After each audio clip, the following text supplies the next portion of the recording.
All right, welcome back everybody for event number 8, the pro event. This is the Act 5 Kitava kill, but with one restriction here, Rangers only. Maximum duration for this event is 2 hours and 40 minutes and will be starting in a couple minutes. So I will be your cameraman today, and commentating this event will be ZiggyD and Zizaran. Z and Z. Hello guys. Hey, thanks for having us. Yeah, no problem. G'day, mate. All right, I'll let the casters take it away and introduce our players, starting with Nugi. So Hey, we have Ziz. Yeah, how's it going, man? Excited for today? very excited to be casting with my friend ZiggyD here. How about I introduce the first two and you can introduce the next two. So we're starting off with Nugi, he plays Ranger a lot for those of you who don't know. Very good at Ranger, and I think it's the main thing he always plays. So very strong in this race. We also have Gucci, which I think is my favorite to win the race. I think he's gonna do really solidly. He's won a lot of the races so far, and very excited to see how he performs. Next up, we'll be having Uberelite, who didn't race much last season and mostly played Templar, so I think he's going to be a bit of an underdog for this race. Nonetheless, though, he did do 9 hours of race prep yesterday. It should be pretty fresh, at least. And then we've got DeadAndDoom coming in at 941 points in the last race as well. So he's quite an experienced racer, though not as much Ranger practice. So maybe confidence, or maybe he's feeling a little cocky, perhaps. And we have seen from previous races that he is susceptible to tilt, so that could be an issue. So this is like you play Ranger a lot. Are you? This must be a race that you're excited to see yourself, Ziggy. Yeah, man, this is my race, man. I'm super excited to see this. Yeah, It like should I be. personally don't know a lot about Rangers, so it's pretty cool because I mostly play duelist. So I'm glad you're here to like fill in some of my Ranger hole gaps. Yeah, I'm pretty excited to see how this one plays out, because this is, I mean, I've played plenty of Ranger, but the meta's definitely changed from new support gems. And we have some pretty experienced racers here. It'll be interesting to see if they all kind of like converge onto the strategies, or if there's a bit of kind of diverse strategies going on with the new gems and such. And then we've got a race for Kitava kill as well, which is gonna be interesting, because this is gonna be a fun race, because I think there's gonna be a lot of deaths on. Looking forward to seeing some of that action. Oh yeah, no, for sure. Definitely in any Kitava race, there's always going to be a lot of deaths. So do we should have like we should open up with some like bets. How many times do you think each player is going to die here? Well, I will say I was watching Nugi practice, and he was in fine form yesterday, but he did die like 6 or 7 times. So I think he said he was going to work out most of that. So I'm going to say, like 3 deaths. Nugi. I'll give him that. 3. Huh. Okay. So he had 7 yesterday. That's crazy. I didn't think. I'm gonna guess 4 deaths for Nugi. Yeah, I think that's a pretty reasonable amount if playing in kind of full serious mode. I mean, yesterday was kind of experiment. We'll see how that goes. What about the others? I will admit something though. Is I don't have the link to the multi Twitch, so I'm watching on the streams. I'll link. It's if you check the link in the Event 7 channel by RiseQT, you can click on the race there in like the bottom right. It'll say like Professional participants, and then caster. it'll open.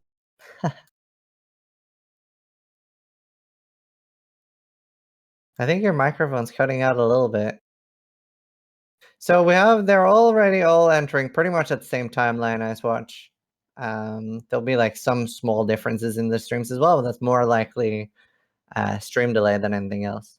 Although like there's always like some people will have longer like loading times than other people, which I really bad loading times. We see them all picking up like pretty much the same gems here as well. Onslaught being like the biggest thing you really want to pick up early. Very important to get an onslaught gem early, which is like a big difference in the racing meta from before. And you have like more, like you have different starting gems from now on than we would in the past. Like we don't have chance to bleed before, and we didn't have onslaught before. That means that things like getting a 3 link early on is huge, whereas before you would be on a 1 link all the way up until like the lower prison. Uberelite rocking the hand camera as well, which is don't think I've seen that before. Making sure that there's no 1, 2, 3, 4, 5 here. Which can we really trust that the other people aren't 1, 2, 3, 4, 5ing? We don't know. Or maybe Uberelite is shy. We see some people saying here. So we'll see. I'm very excited though. I'm gonna guess that DeadAndDoom will die. Actually, I'm only gonna guess 1 death on DeadAndDoom. I feel like this is the race where he's kind of like not tilt. I think Uberelite is gonna have like an unlucky race and die like 3 times.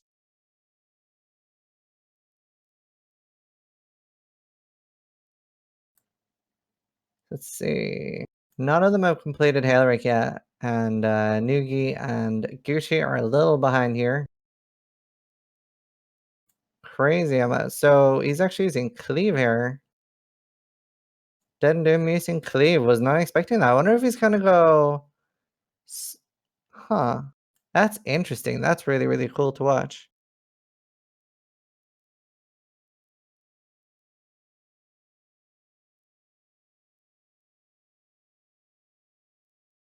Let's see. I think we're having some technical difficulties. We need ZiggyD dragged back into the channel.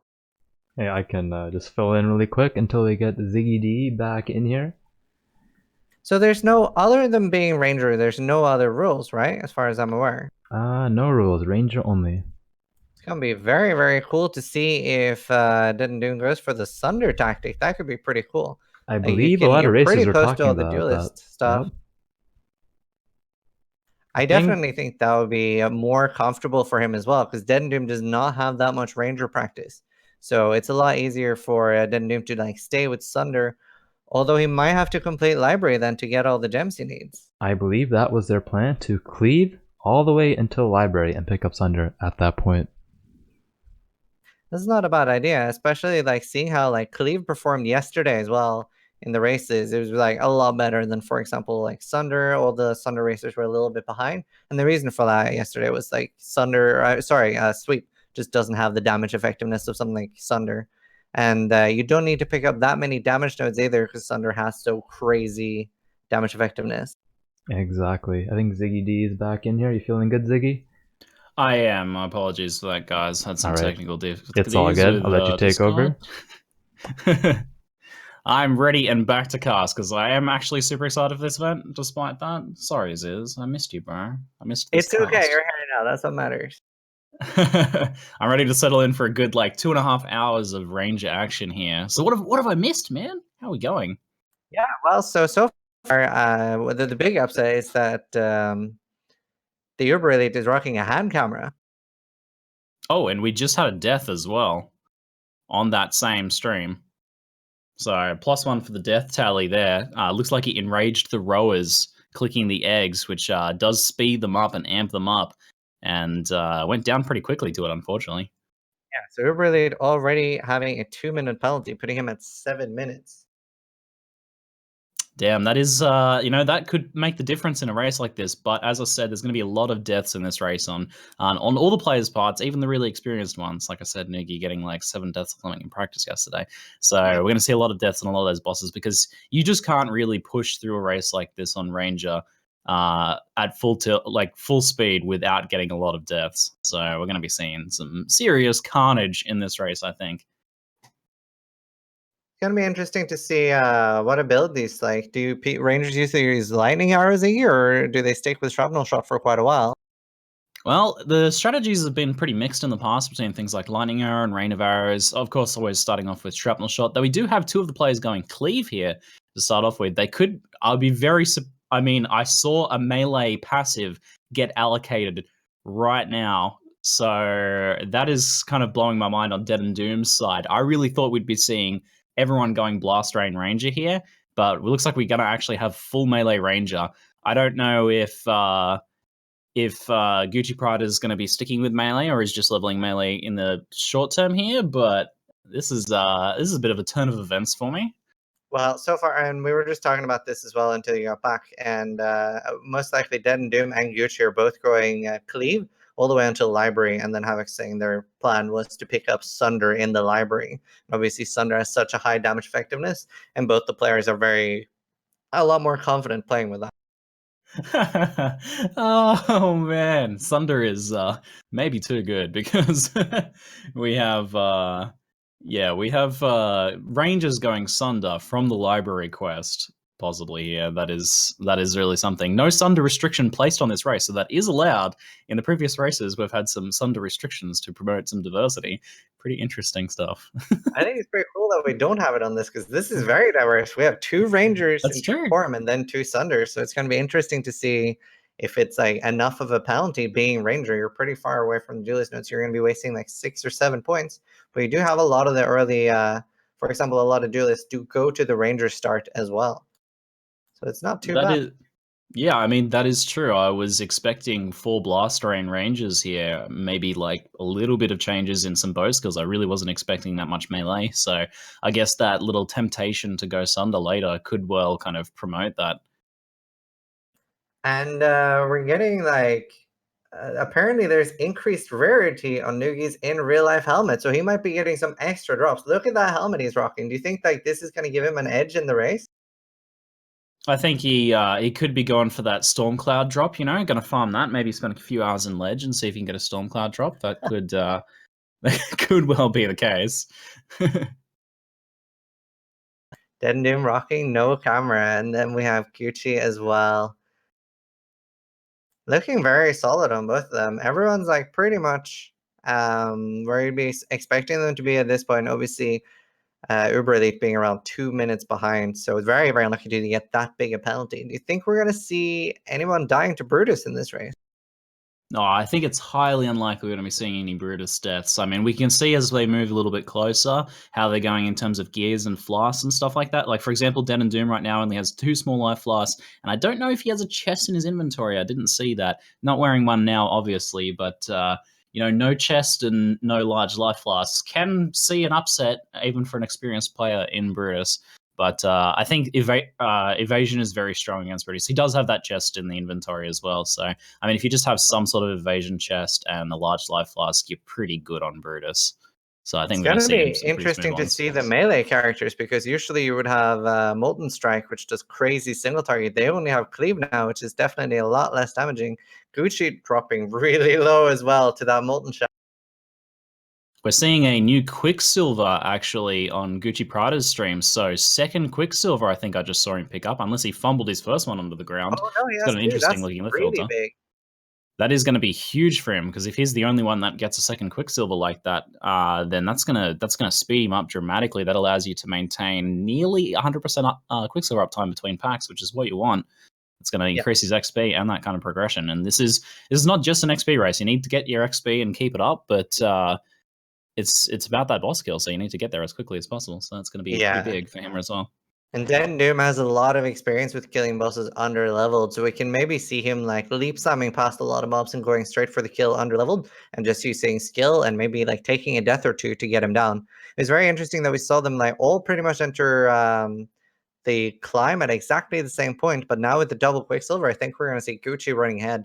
So I think he will be able to get the first Brutus kill depending on layouts.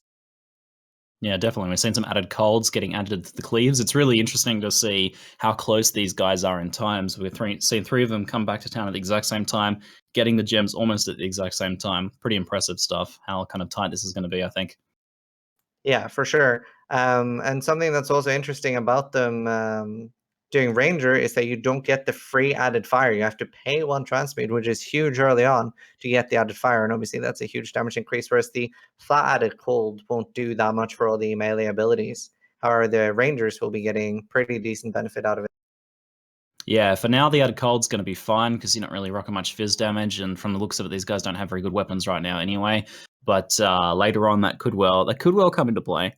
Though we do have plenty of other options of support gems that they will be able to use, and we do have things like Onslaught as well that could be pretty potent here as well. So they got a few choices as a Ranger. Now, no one has upgraded to our large life flask again, and they're rocking small life flasks here so far. Nugi's got a medium, which is barely enough, and then to see the other guys with only smalls, I really expected when they went back to town just there, actually, that they would do like a 3-for-1 if they had them, or at least dump those wisdom scrolls into the vendor for a large life flask. or even just a medium. But the smalls, I mean, maybe they're just crossing their fingers hoping to get one here in prison. And otherwise, they're going to probably have to back out at the last moment unless they're keen to push it through with small life flashes, which could be pretty sketchy. It's going to be a lot easier for the people doing like Uberelite and Nugi doing actual bows, because he can kite them around and maybe dodge a little bit more without getting hit. And Nugi actually picked up a fairly decent triple damage bow there. But the people like doing it in melee, so DeadAndDoom and Gucci could struggle a lot here in melee. Whew, that bow from Nugi with the fizz damage, cold, and lightning damage, very nice. It also has life gain on hit, which actually, from leveling a lot of ranges, makes a huge difference. You're getting a lot of hits out, and that gives you a huge amount of sustain against nasty packs and things like You can that. see he's getting really nice life gain every time he's attacking a pack here.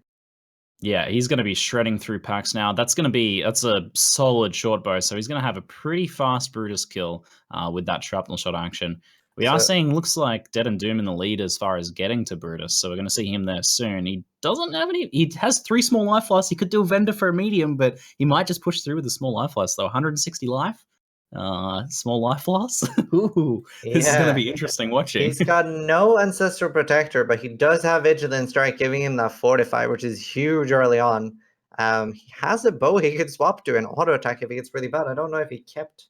Don't think he's kept any of the Frost ability or like Ice Shot or anything, but we'll see how it goes here. He's moving into Brutus.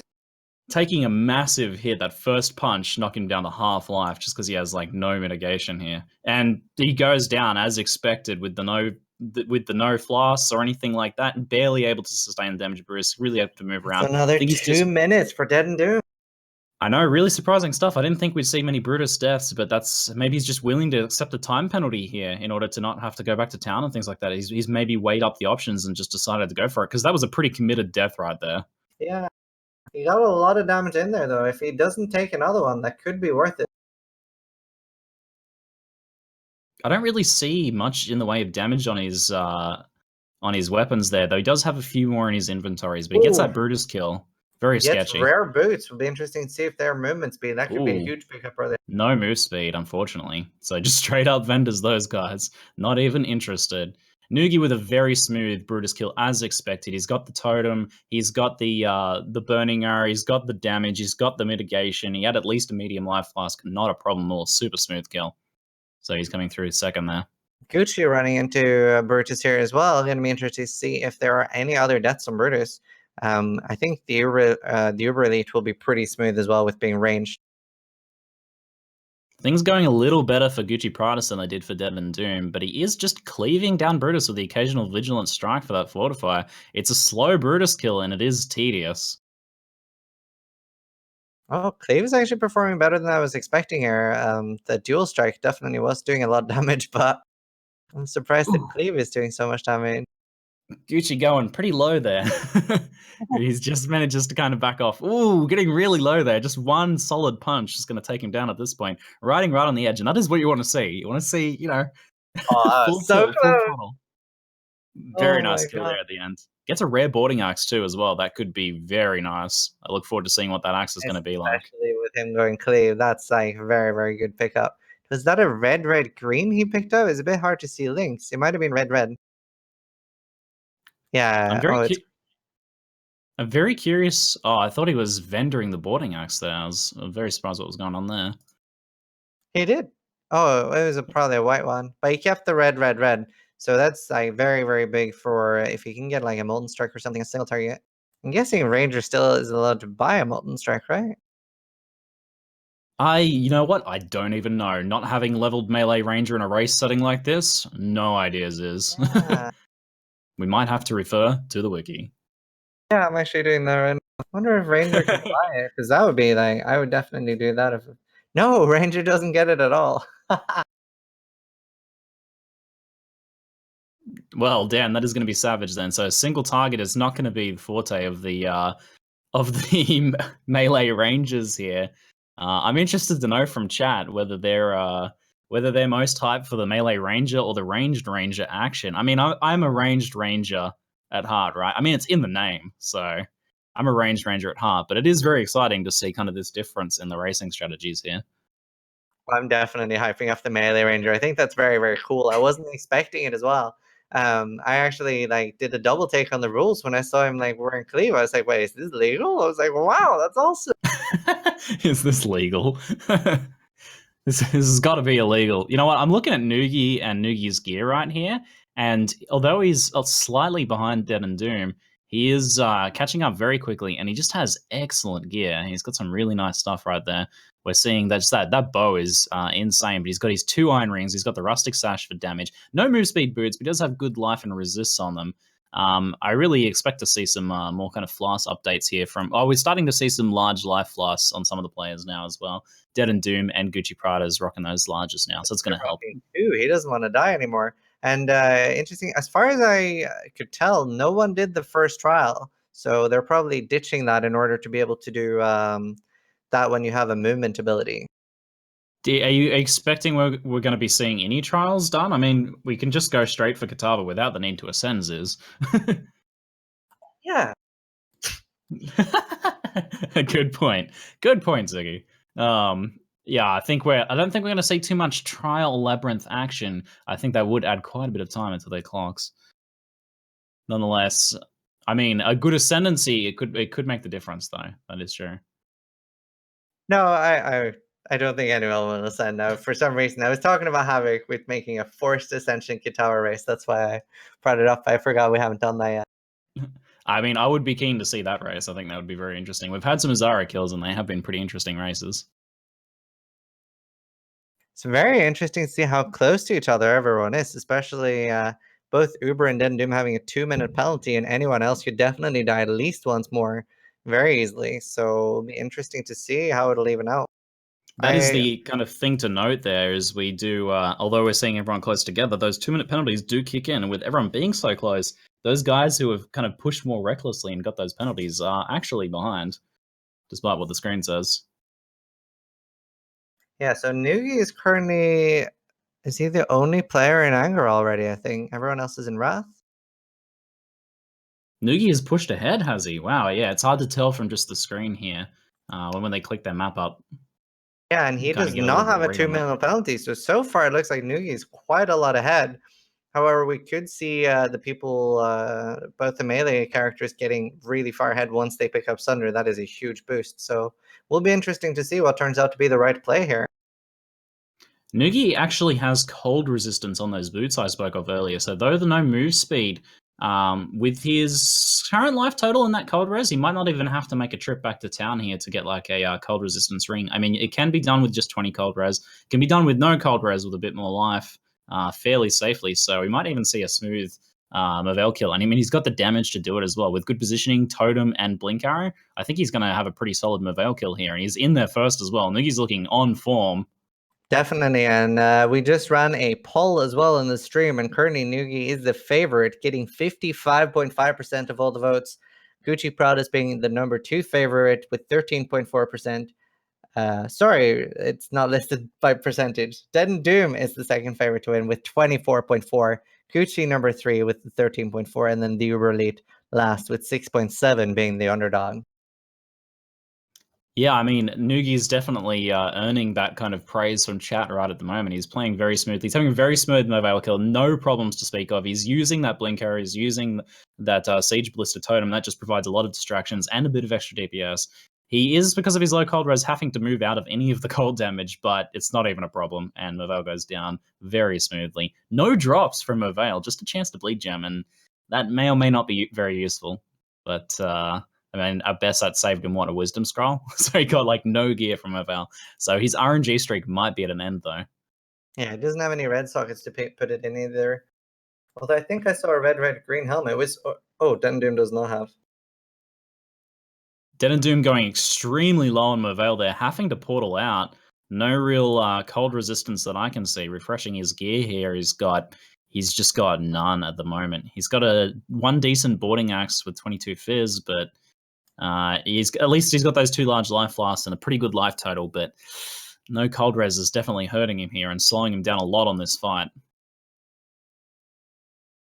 Yeah, it's going to be interesting to see if we get any deaths to Movale. It's very easy to get bursted down if she hits you hard with with her ice beam straight to your face. You very, very fast go down, especially like very low life with Ranger as well.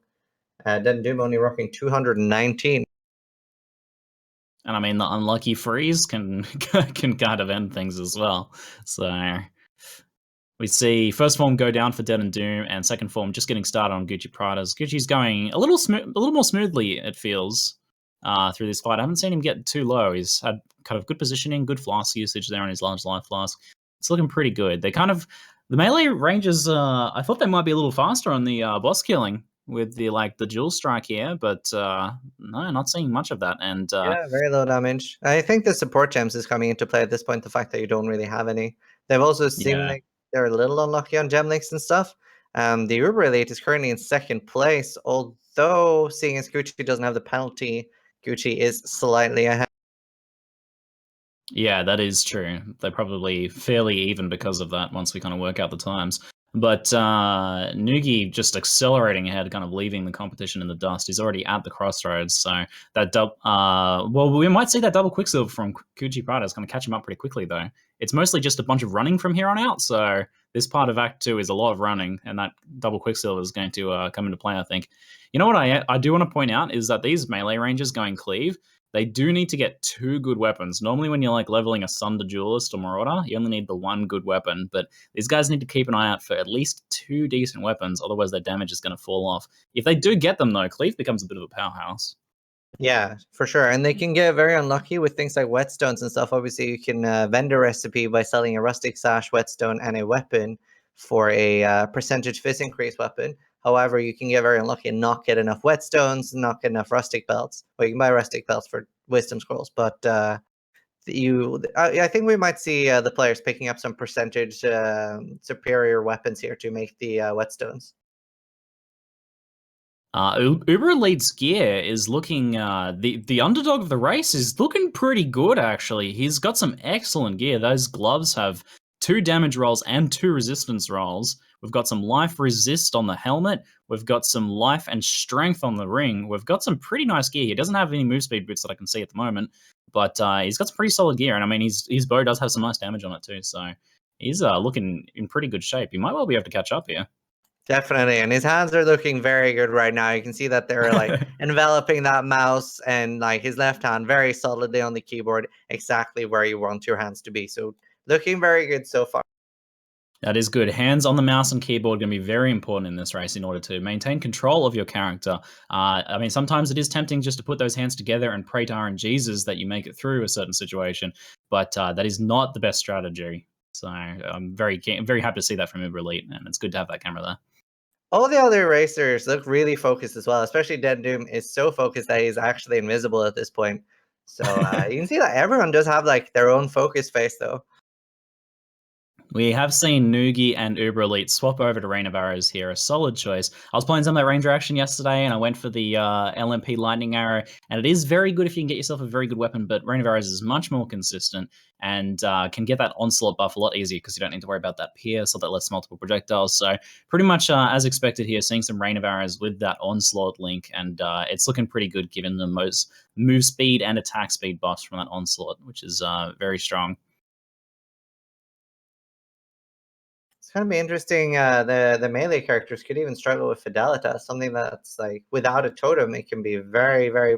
Oh, actually, interestingly enough, both of them have picked up decoy totem, which is gonna help them a lot, especially against Fidelitas. Like I was just saying, can hit very hard and like nearly one shot. You know what? I'm even surprised that the melee ranger gets the decoy totem action, but that is going to be pretty helpful for them for sure. I mean, the bow characters get the blink arrow, which acts as a distraction, and also the siege ballista. Nugi getting Fidelitas down there very smoothly, by the way. So they have kind of the advantage in those boss fights for sure, in addition to the range. So the decoy totem is going to help a lot though with that powerful taunt. Yeah, I wonder if the two rangers are gonna regret that against Kitava, because decoy totem in the Kitava fight is huge. Like so many of his attacks will like, or more importantly, the ads will like flock around the decoy totem. The ads can be like crazy damage when you're like low on life. Yeah, from watching Nugi's practice session yesterday, the ads are a huge problem. Unless you've found yourself with an insanely good weapon and some pretty good gear in general, you're just going to have a hard time getting those down because these guys are going to be doing Kitava under-leveled. We're probably going to see something like some level 37 finishes here, and the Kitava zone is in the mid-40s. So we're going to see some pretty underleveled pushes for Kitava, because in a boss fight, that's kind of what you want to do if you want to, get that fastest time. So it's going to be tough for them. It's going to be pretty sketchy. We'll see a lot of deaths to the odds in the Kitava fight, especially for the Rangers without a decoy totem. It's very interesting here to see that I thought Gucci would be a lot more ahead of DeadAndDoom with the 2 Quicksilvers here. I just, oh my god! I just want to point out, Nugi just got the most insane bow. I think he dropped an Essence of Contempt that he found, and that is huge on a composite bow. Right, perfect for his level. 52% increased physical damage, 8 to 14 fizz attack. That is absolutely nuts. He's going to be one-shotting things from here on out. That bow is going to carry for a good while. He probably will be able to skip 1 or 2 bases in terms of upgrades as well. The damage is looking very, very solid from Nugi at this point. Everyone else is like taking a few hits on all the most, but even Rares went down in 3 shots there. As I was saying, the helmet coming into play. He's just gonna be absolutely shredding with that. That is a nuts bow. Just I can definitely relate to this feeling, because as a ranger player, just that's the bow you're looking for in racing. Whew. That is very juicy. You're jealous at this point. That's good. Magic find hat action. Well, it's very, very interesting. Like, Nugi is ahead now, but we've seen in the other races as well that like even the people that are completely dead behind can like end up getting ahead. Like the 2-minute penalty is huge, and it's very, very easy to die or choke as well under all the pressure. Like it's very intense with all these races. DeadAndDoom working down some of that penalty right now with a quick acceleration shrine. With that acceleration, the onslaught, and the Quicksilver up, he was looking pretty speedy. It's just a shame that the zone ran out. So we're having both DeadAndDoom and Gucci here running towards Fidelitas, and Uberelite has just finished clearing him up. Very, very easy for the ranged. It's going to be easy or interesting to see if he gets a hit in. Oh, a Harbinger pack actually. Yeah. Gucci has that Harbinger on top of the boss there, just off to the side. It looks like he's positioned well enough, and with that decoy totem, he's probably going to be able to take him down just fine. He's got a pretty nice off-handed axe there, but from what I can see, that main hand foil is looking a little dodgy. Nugi almost going down to the Weaver. That was very close. You know what? Weaver is very scary. Evasion is very strong for a lot of the bosses, but that Weaver does have that physical spell, and you just don't really have much mitigation to speak of for that. So Weaver can be a little scary here, kind of pushing through really quickly. And she does some big attacks there. He does get it down though with that massive single target. I mean, he was like chipping off 10% of her life with each shot there. Everyone looking very solid here, and Fidelita is about to go down for DeadAndDoom as well. No more deaths for a while, so that's good. It's going to be interesting to see how the sewers go. Obviously, getting one shot by the dischargers is a very easy death in a lot of these races if you don't remember to get the resists. I'm sitting here clicking and refreshing their gears because moving forward, resistances are going to start to become very important. We have some very high resistance requirements, especially moving through some of the later acts. So that's going to play a big role in some of these things. And like those discharges, like you said, if you just don't have that lightning resist, those guys will shred you. So something I want to see from Nugi here is a craft on that quiver he's rocking. He might be waiting for a high item level quiver, perhaps. But there's a lot of damage. I mean, he's got a huge amount of damage on that bow, but he can really boost that to next level just to be one-shotting absolutely everything, including Raz, if he starts to, just drop an extra craft on that quiver, for example. Yeah, definitely. Like, and having a quiver is such a big DPS boost as well. And like the fact that you only need to upgrade your bow is like a really big thing for the 2 rangers, whereas as we talked about earlier, you need to upgrade both your weapons for the melee. How do you think? We got two Weaver kills coming down here. We've got some barrage from Uberelite, which is somewhat surprising, actually. Is he rocking a white bow? Just trying to refresh his gear here. Unless he updated it right just very recently, it is possible, which is we're getting a little kind of late into the game for the white bow action. I mean, it is a composite at he gets him down pretty fast. He does have some decent damage on some of his other gear pieces, so that does help out. But yeah, that is definitely tough if he's still struggling with a white bow. He does have some transmute, so you would think he would at least have used one of those. Both Gucci and DeadAndDoom having pretty much the same boarding axe, and then both of white battered foil, so very, very similar gear here. And then you have Nugi, which some RMT action bow, like way ahead of everyone else. Picking up another essence there now as well. So very lucky with the free alchemy. You just got a second essence. Ooh, that is going to be tasty. Depending on what type of essence that is, could be pretty big, and we could see that used on a quiver because there's a lot of damage mods, as I was saying there. Oh, sure. And we see that he like killed it like really fast as well. Like picking those up early on, especially if they're ones with low life, like when you get them on a high life enemy, they can take quite a while to kill the essence ones, but it's so crazy getting a good alchemy early on. Nugi being the first person to kill Oak here. I can't remember what other bandits he has killed. I wonder if we're going to see any helping on the bandits. We just saw him go through Creighton, but yeah, I didn't get to catch whether he was getting a kill on the Creighton or not. I'd say he might be going for Help Alira. I don't think we've seen him go to Alira yet, so Help Alira being last would make the most sense there. Oh, Nugi getting an exile as well. Maybe we'll get some interesting loot. We get two sets of rare boots and rare gloves. This is obscene. He's got such good gear already. Will the man ever stop? He's being so greedy. We're seeing some lot of loot here. The gloves can have a lot of damage on them, and rare boots, those move speed, life and resist, can be very tasty in a race like this. See Theuberelite running down to Creighton and starting to fight as well. Going down pretty fast. I'm going to try refreshing and see if he's got a new bow. We haven't seen him check out any of that gear yet. He's eager to just keep moving here, and he kind of, I guess, realizes his gear is pretty good at this point. We're seeing a exile kill for DeadAndDoom as well. Could give him some of those much-needed gear upgrades, actually. He's definitely struggling on that gear front. Just a pair of rare boots, so it could be handy, but definitely was hoping for some weapons or something there, I think. Being very unlucky for the melee characters here. I know, I saw him just get a rare long staff, and that just hurts. It'll be interesting, like especially like the RNG on weapons isn't that important this early on, but especially once we get closer to Kitava, in a race like this where you're using attacks, then getting a big weapon is going to be huge. If somebody gets something with percentage fizz and flat fizz, that could be like, I feel like the best defense against Kitava is taking down the stages fast. Nugi making some fumbles. I saw him facepalm just there. He tried to equip that Herald of Ash, realized he didn't have enough strength, went to the vendor, bought an intelligence amulet, did not give him the strength he was looking for, and facepalms, realizing that he can't actually equip the... That is pretty big, because that is a transferred loss. He just decides to roll with it. He's like, I can't fix this mistake now, and he just continues with it, so no luck there. This is the Lapis amulet he felt he needed.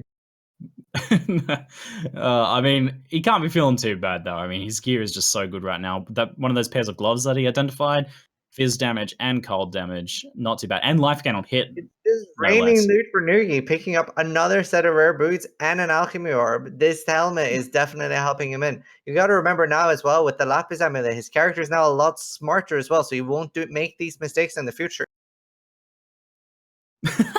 That might well help, sis.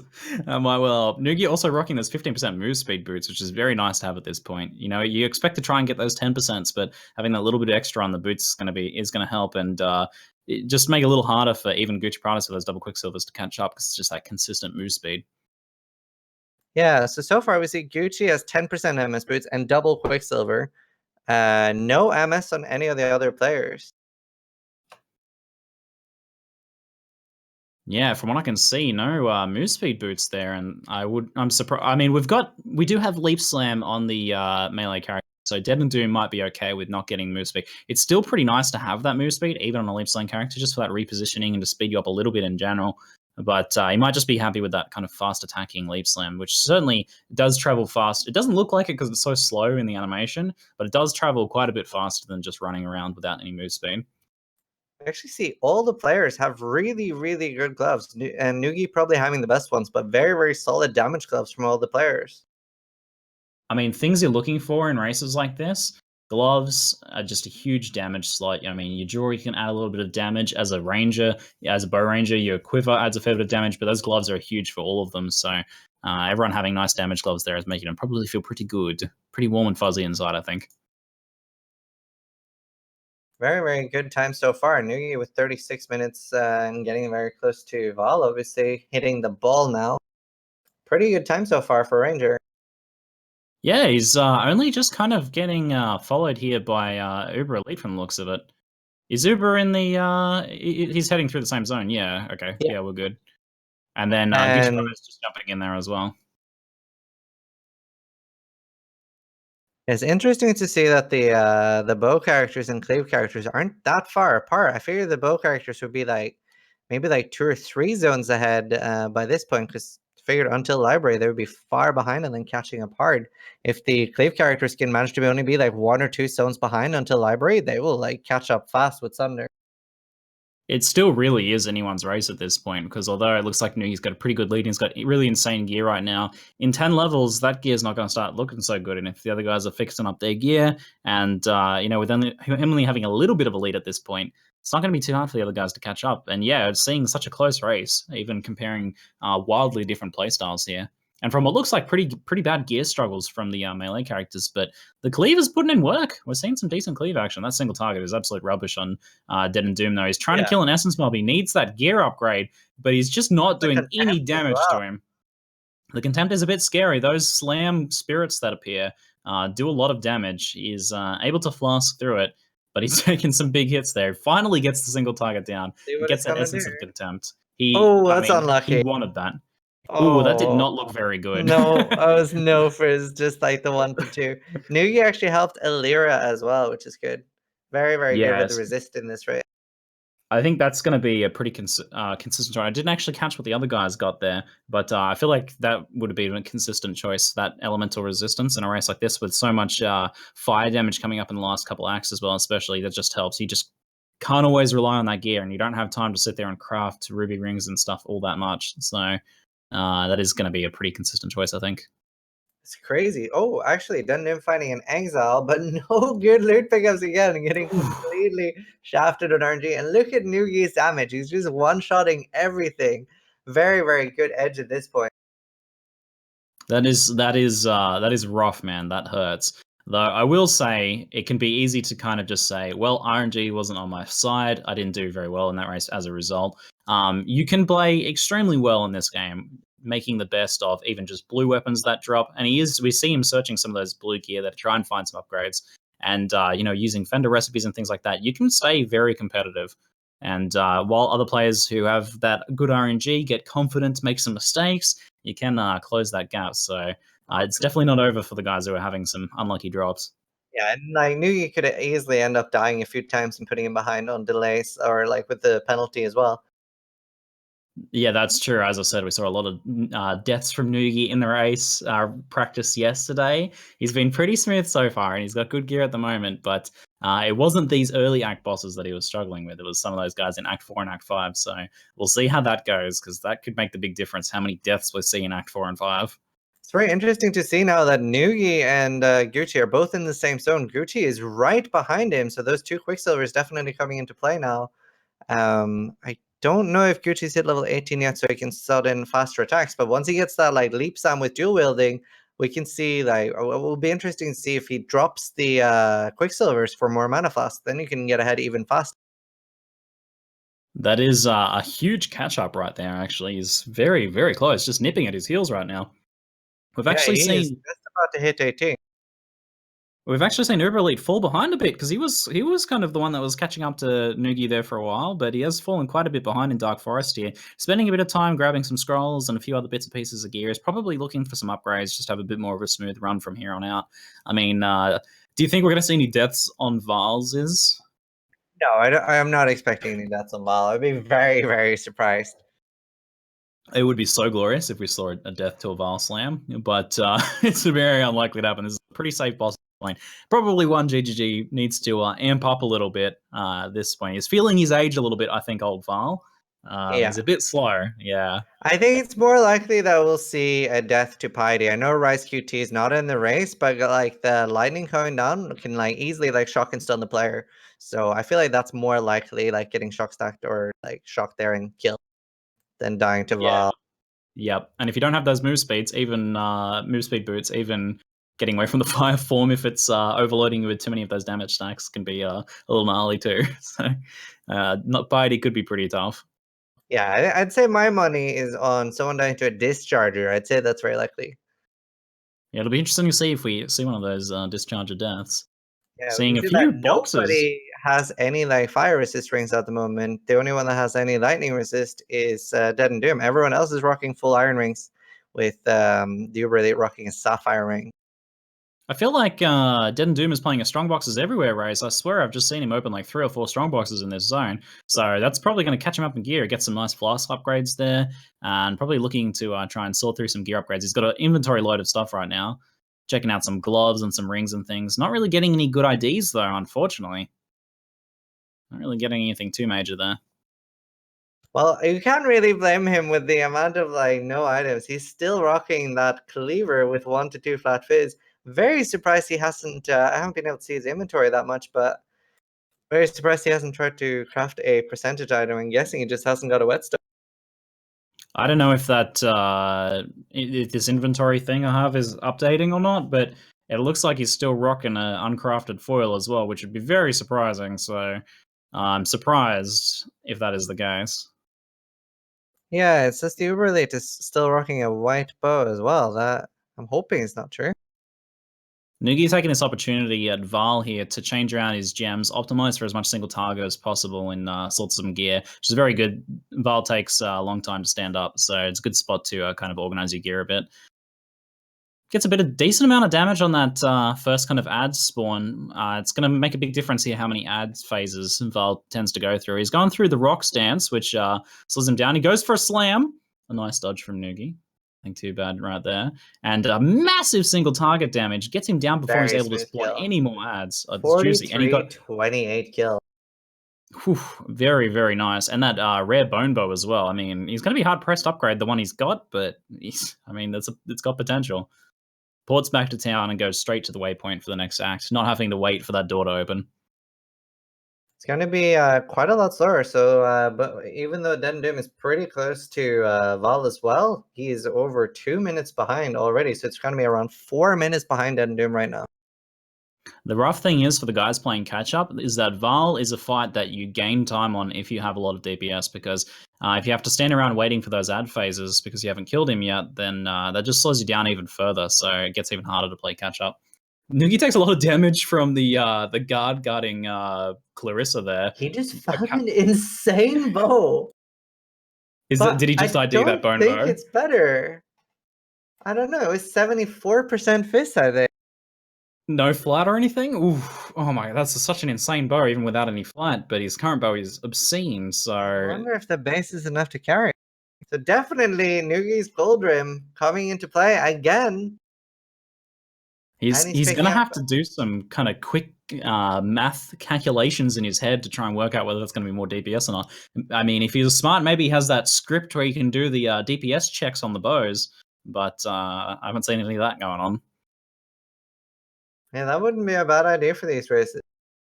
Wow, and Nugi just getting a Chaos Orb. Will the RMT ever end? Gucci just finishing up a Val, getting it around 45 minutes. So he's around 1 minute, 20 seconds behind.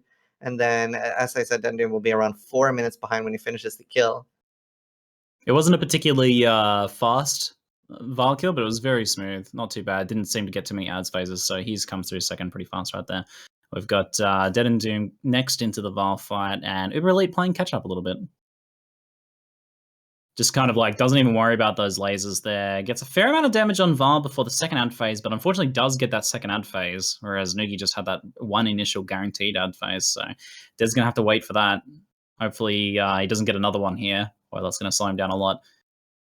Oh, the slam almost hitting him, but I'm very surprised with DeadAndDoom's single target considering the weapons he has. He has a white war sword and a really bad dire beak cleaver with the 1 to 2 flat fizz. So I'm surprised he has as much damage as he actually is putting out here. I mean, he's dishing out a surprising amount of hurt with that cleave right there, but cleaver's not that bad. Not that bad single target damage. It's got a pretty high multiplier, and if you get 2 decent weapons, it gets pretty insane, which he does not have, but surprisingly putting out enough damage, probably getting carried a bit by that added cold and some of the added damage on like his pretty nice gloves that he's got, for example. You see DeadAndDoom leaf slamming very, very fast, so that's definitely going to come into play now that they're all level 18 plus, and you get that faster attacks with leaf slam. You can end up dropping all your quicksilvers completely, and you get so fast leap slam. He's actually playing this quite right here. He's got the onslaught buff, he's got the blood rage for the attack speed buff, and he's got the frenzy charges. And he's probably got faster attacks on leap slam. Can I see that? It looks like he's got faster attacks on leap slam as well. So actually, insane leap slam speed here. And that is pretty competitive, even with like dual quicksilvers at this point in terms of speed. And not to mention a lot of these zones that have like little awkward spots to jump over. That is going to be pretty nuts. Oh, Theuberelite now fighting Val, and he now actually has a 46% IPD recurve bow, so that's very good. That's a crafted one. Very nice. Yeah, Theuberelite coming through. He's hoping for a smooth and Val kill here. If he can get no ads phases here, then that'll be good. Sometimes Val just keeps spawning ice. I'm hoping to see that here because I want to see a bit of a catch up. Goes for that slam, easy dodge. Trying to get as much DPS in. Another slam. The slams don't have very long animations though. Hoping for no ads here. Going for a third slam. Val is determined. A fourth slam. Wow, it's just slamming away. A fifth slam. What? He still got 6 slams. What? I think Val's broken, guys. That was like 7 slams. What the hell? But we're seeing Theuberelite using barrage here. Do you feel like the barrage is worth it, or do you think anything else would have been more damage? Oh my god, that was insane. Sorry, I was so distracted by Val just constantly slamming. That was hilarious. It was actually really good for him. No extra ad phases or anything like that. Sorry, what were you asking, Ziz? I was asking, do you feel like the barrage was good enough damage and worth using here? And Nugi also picking up a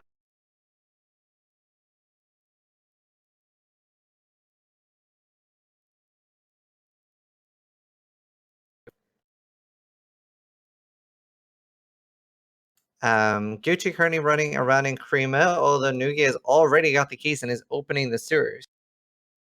I think my net just dropped out there, but I should be back.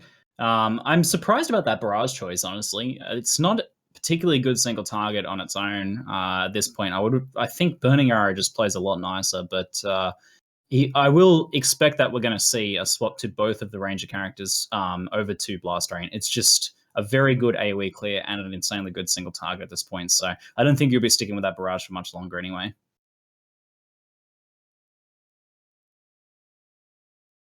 I feel like we're going to see Nugi pulling ahead even further now with that 4-link. It's huge. It will be interesting to see. Is he not going for the bust here?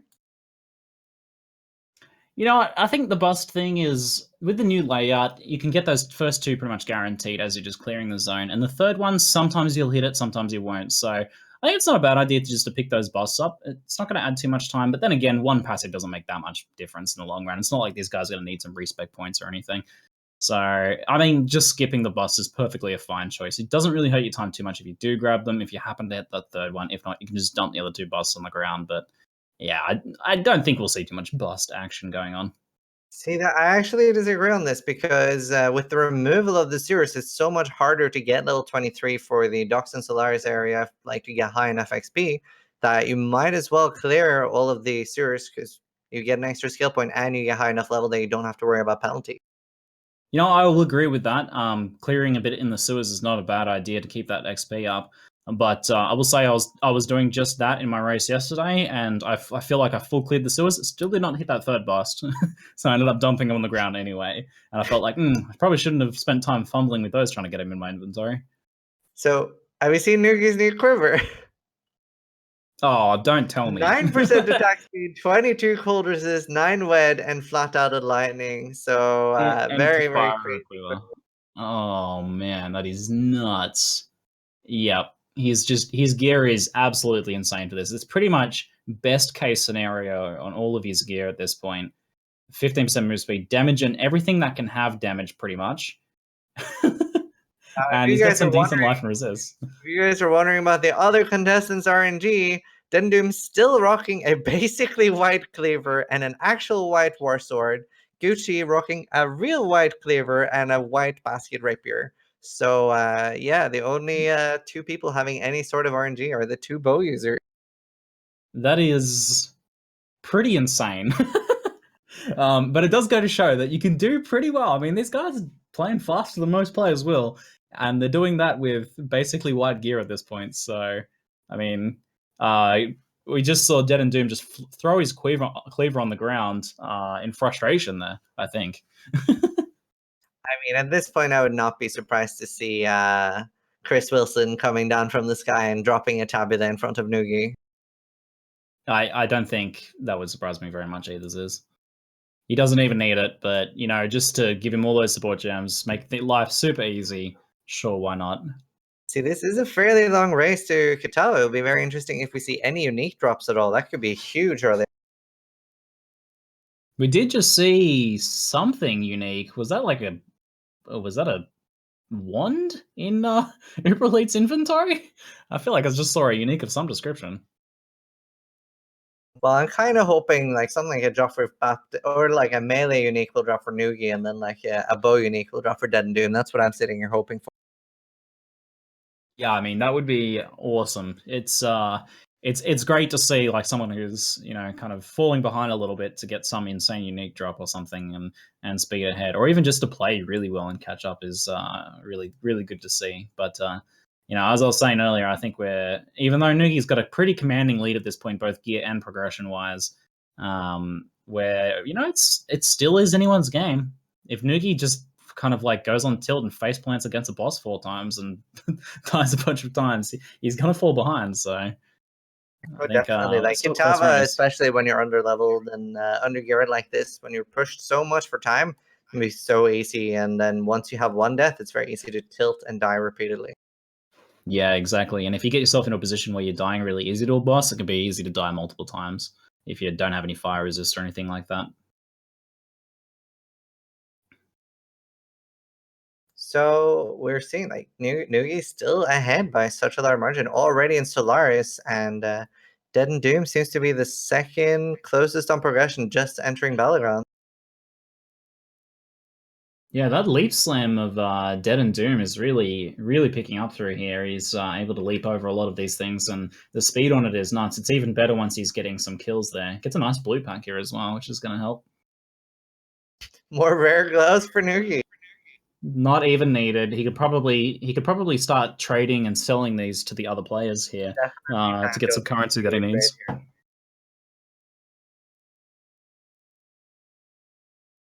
To be fair, if I was Nugi at this point, I would probably craft a weapon, like a melee weapon, just to be bad, and link it to DeadAndDoom to make him go full tilt.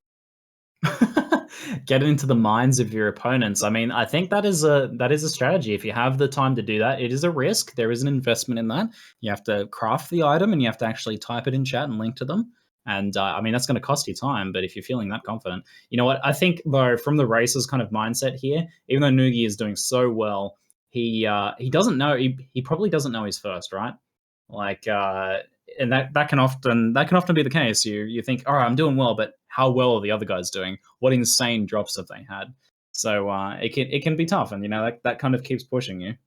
Well, what's really interesting to see is, as I said, if like DeadAndDoom can manage to only stay 1 or 2 stones behind here, he can catch up very fast with Sunder. He's still around like 3 minutes behind, 3.5, but he's catching up fast.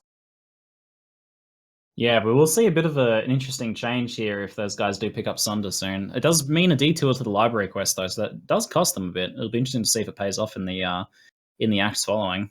Definitely something you don't want to do when you already have a death. So at that point, he'll probably be around 4 or 5 minutes behind.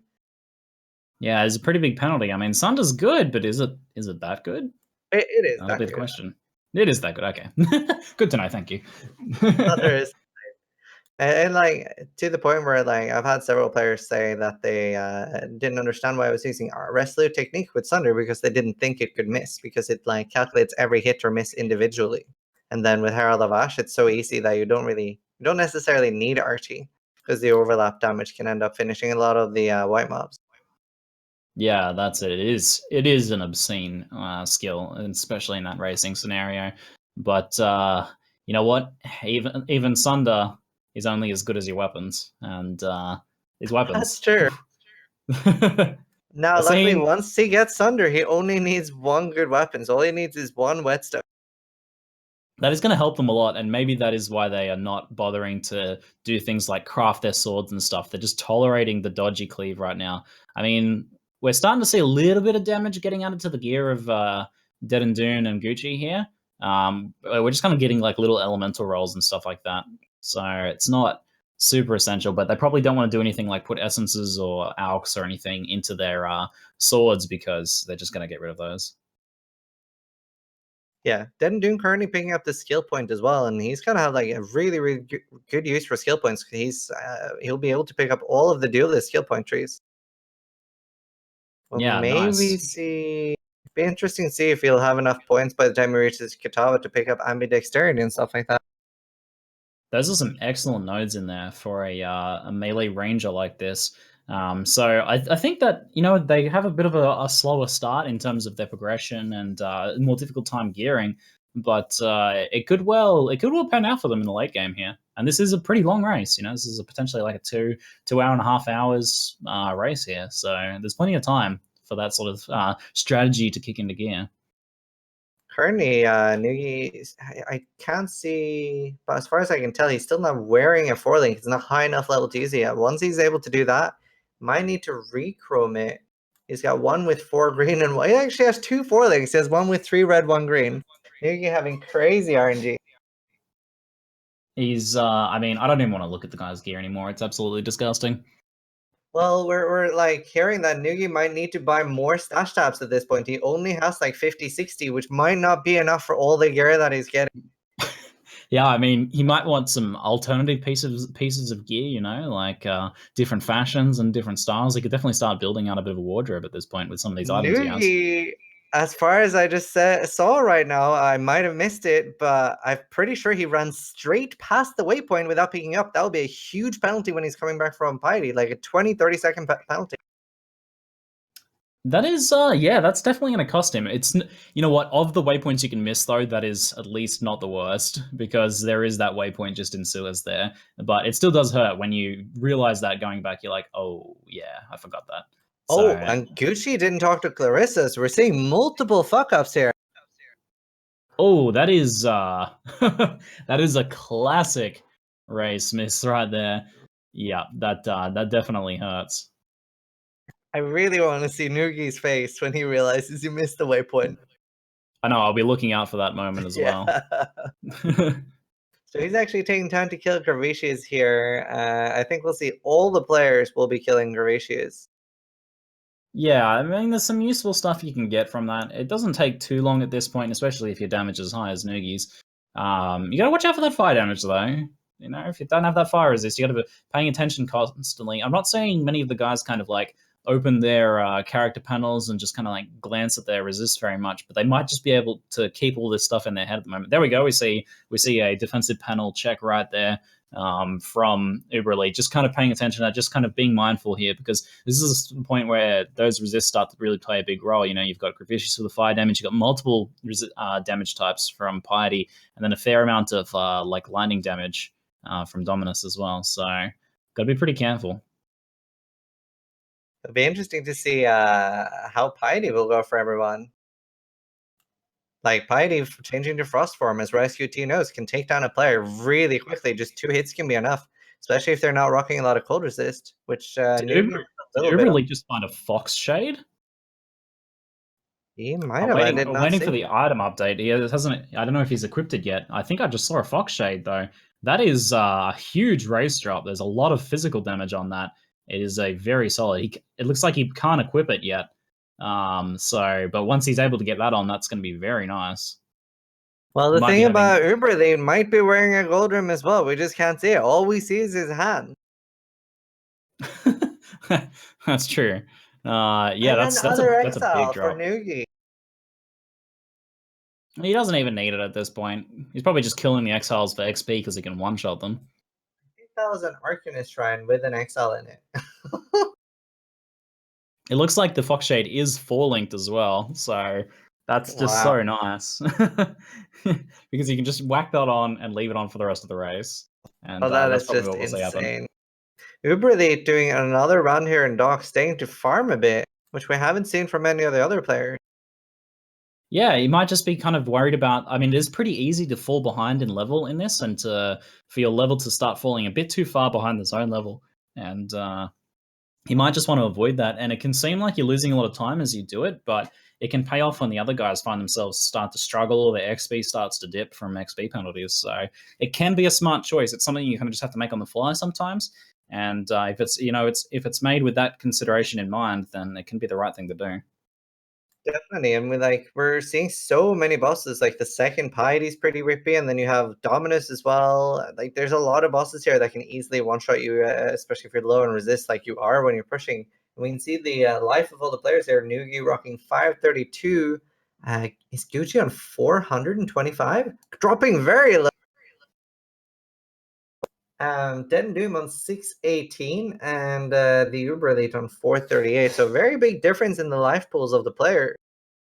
That's a lot of fire damage Gucci's having to deal with right now, and I don't know if his fire resist is quite up to scratch. Goes down very low. Oof. Very tough. Here we see DeadAndDoom going library. I think he needs 2 more pages, and then he's got Sunder. That's going to be huge.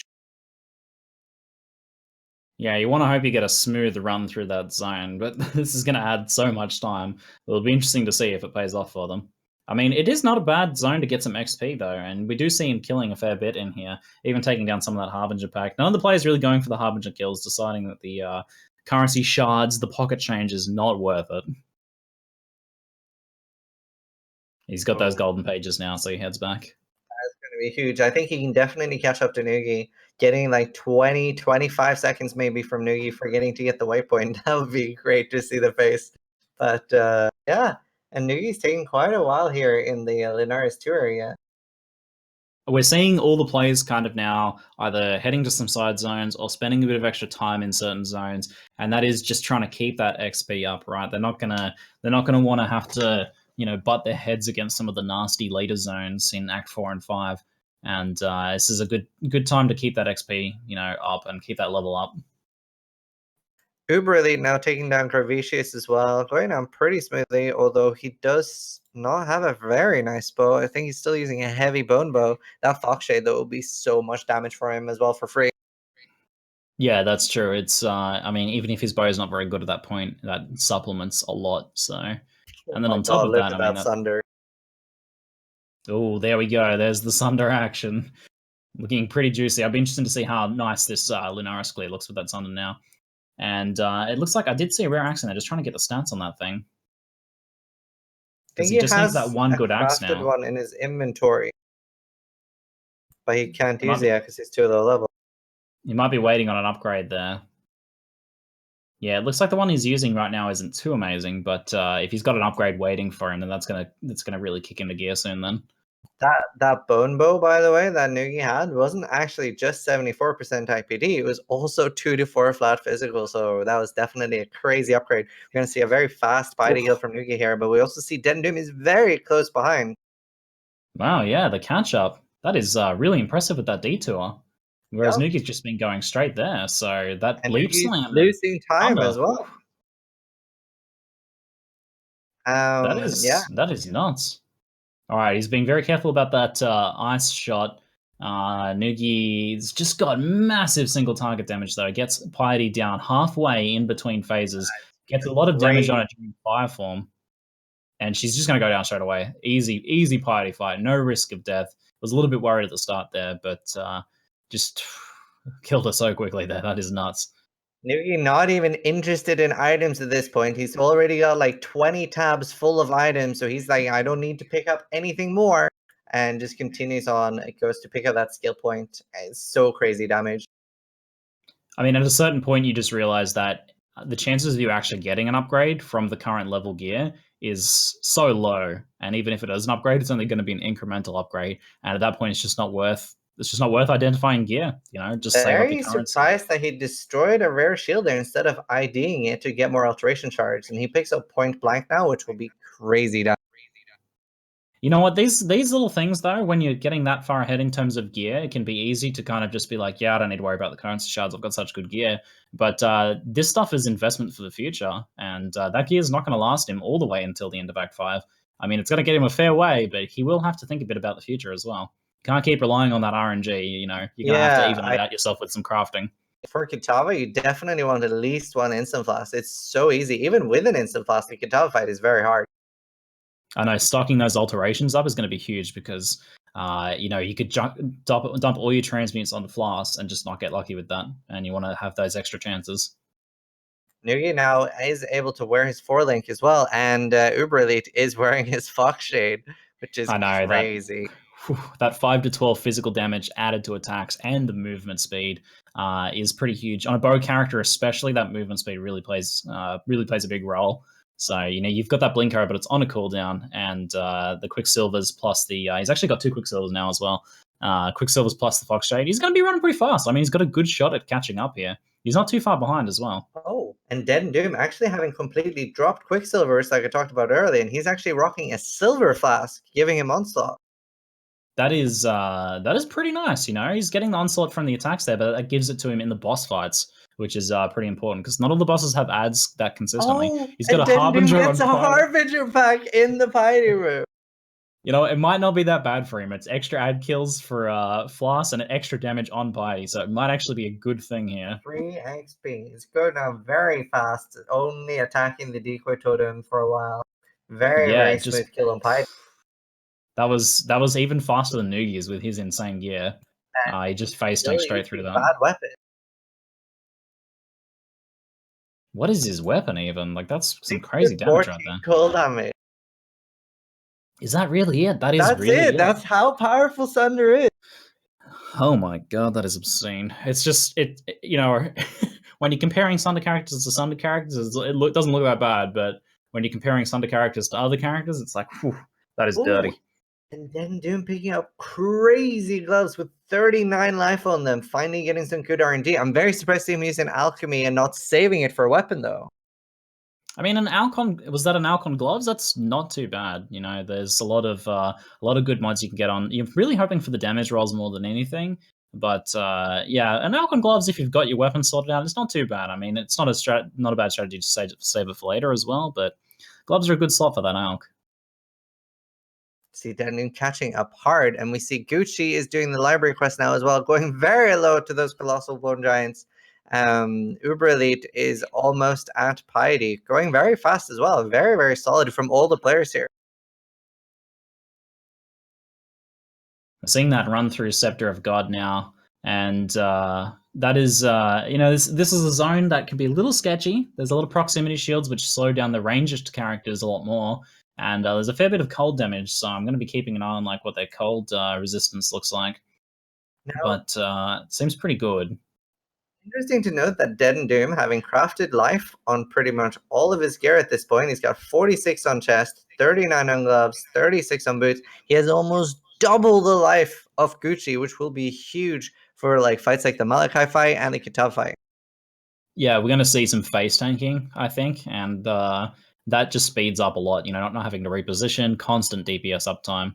That is pretty nuts. He just wants those weapon upgrades. If he gets a solid weapon like some of the weapons Nugi's been seeing, then I can adjust my voice activation threshold. Yeah, I think it's just tiny echo. Nugi getting that RNG host as well from a fellow Dane. So even more RNG and a remnant of corruption, just in case he wanted a hysteria later in the game. No problem, Nugi. Chris has got you. This is some crazy RNG. Very cool. Does not even bother to pick up transmute at this point. Nugi just has the bank is full. Probably will see him running past some exalted orbs at this point. Very, very insane RNG for a race.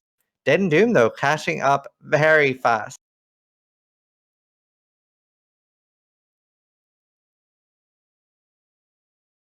Gucci is taking down Gravicious now, so he's quite behind. But especially now that he's about to he's got Sunder now, so he's gonna have crazy damage and be able to pick up the speed a lot there. And just switching to an arming axe now. He still does not have a fist damage axe though. Uberelite as well is moving towards the Scepter of God, about to do the entrance. So very, very similar to all the players. I'm surprised at this point that no one is super ahead.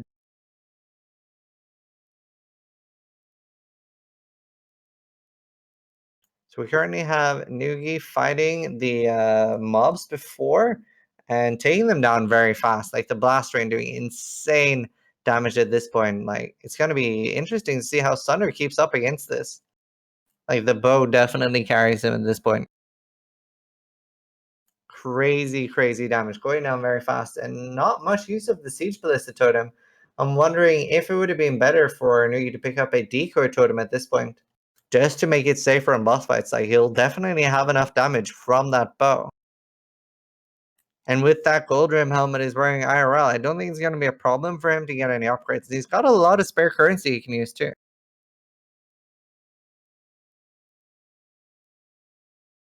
And we also see both of them. DeadAndDoom is now basically caught up. However, you have to remember, he does have that 2-minute penalty. So he'll have to be quite a bit ahead, assuming Nugi does not die. He is only 20 seconds behind, I'd say, progression-wise right now. However, 2-minute penalty, very big and very easy to forget when you're watching these races. Also have to remember, DeadAndDoom can catch up very fast with the leap slam, giving him such a big advantage. You'll be able to see him going very quickly through the aqueducts now after the dominance kill. Nugi polishing off the dominance kill very smoothly, does not drop below 50% health there at the end, and just keeps marching on where Dominus is respawning for DeadAndDoom. Gucci is currently jumping in Lunaris 1, about to enter number 2 now. The Sunder, like you can see him catching up and speeding up so much. Welcome back, ZiggyD. Thank you very much. I just thought I would go for a little bit of a walk, get some fresh air, just kind of clear my head of all of the obscene gear that I've been seeing from Nugi, and the shock of seeing this Sunder action as well, which is just disgusting. So I couldn't handle it anymore. I just had to leave. Sometimes you just have to take a minute and walk out. I get it. Yeah, do apologize, but my head is clear now. I'm ready and back for some casting action. DeadAndDoom finishing off Dominus. So again, around 30 seconds behind in progression. Now we're about to see some crazy leap slam speed. So as soon as he gets around 2 minutes ahead, he will have caught up to Nugi. Where's DeadAndDoom's timer? Oh, that's tiny. We can't see that. Barely. I just didn't know it was there. You need a girthy timer. Like size is very important. You do, definitely. We're seeing that leap slam just kind of power through Aqueduct now, and that clear speed is looking pretty good too. But he is taking like 3. He's got very fast attack speed, but he's taking like 3 shots to clear packs. And oh if he my gets a weapon god, upgrade, DeadAndDoom picking up a granite flask. Oh, that is actually quite huge. That's the difference between face tanking a lot of these bosses. Instantly equips it. I'm actually surprised he's instantly equipping it, because usually DeadAndDoom will reserve quite a lot of his mana and rely on spamming different mana flasks. Yeah, I mean it's not super helpful right now, but I guess he wants that extra safety margin, not to have to incur any extra death penalties. But definitely seeing Nugi is solid play in RNG. Another Essence of Contempt. It's going down a lot faster than the previous ones. This could definitely be the turning tide in the DeadAndDoom catching up, and Gucci as well looking very solid right now, catching up very fast now. He has the Sunder doing Piety, and the Theuberelite is already on Dominus. So very close margin with all the players here. I'm going to be seeing. I'm going to be paying close attention to what's happening with that Essence of Contempt from DeadAndDoom, because that weapon is pretty make or break for his single target damage. Because right now his single target is just not that good. So we have some boss kills from Theuberelite and Gucci. The initial little ads going down for Uber pretty nicely with that blast rain. Very solid single target. His quiver is actually nuts. He's got a broadhead, which is the better one, and then it's got physical damage, life resist, and crit strike. It's actually like you could probably sell that on PoE trade for a couple chaos. It's a pretty nice quiver.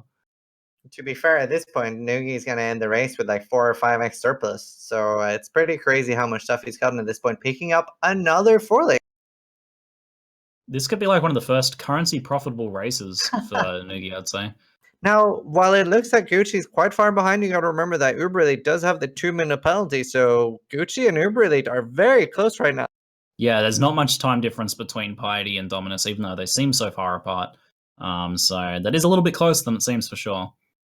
Theuberelite just entering the second phase, yeah.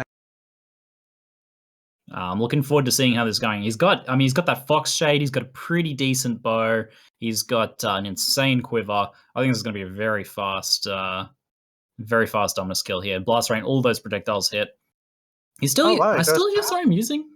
I'm still seeing him using barrage, and he does go to town. Looks like he's realizing his gem selection is not quite optimal.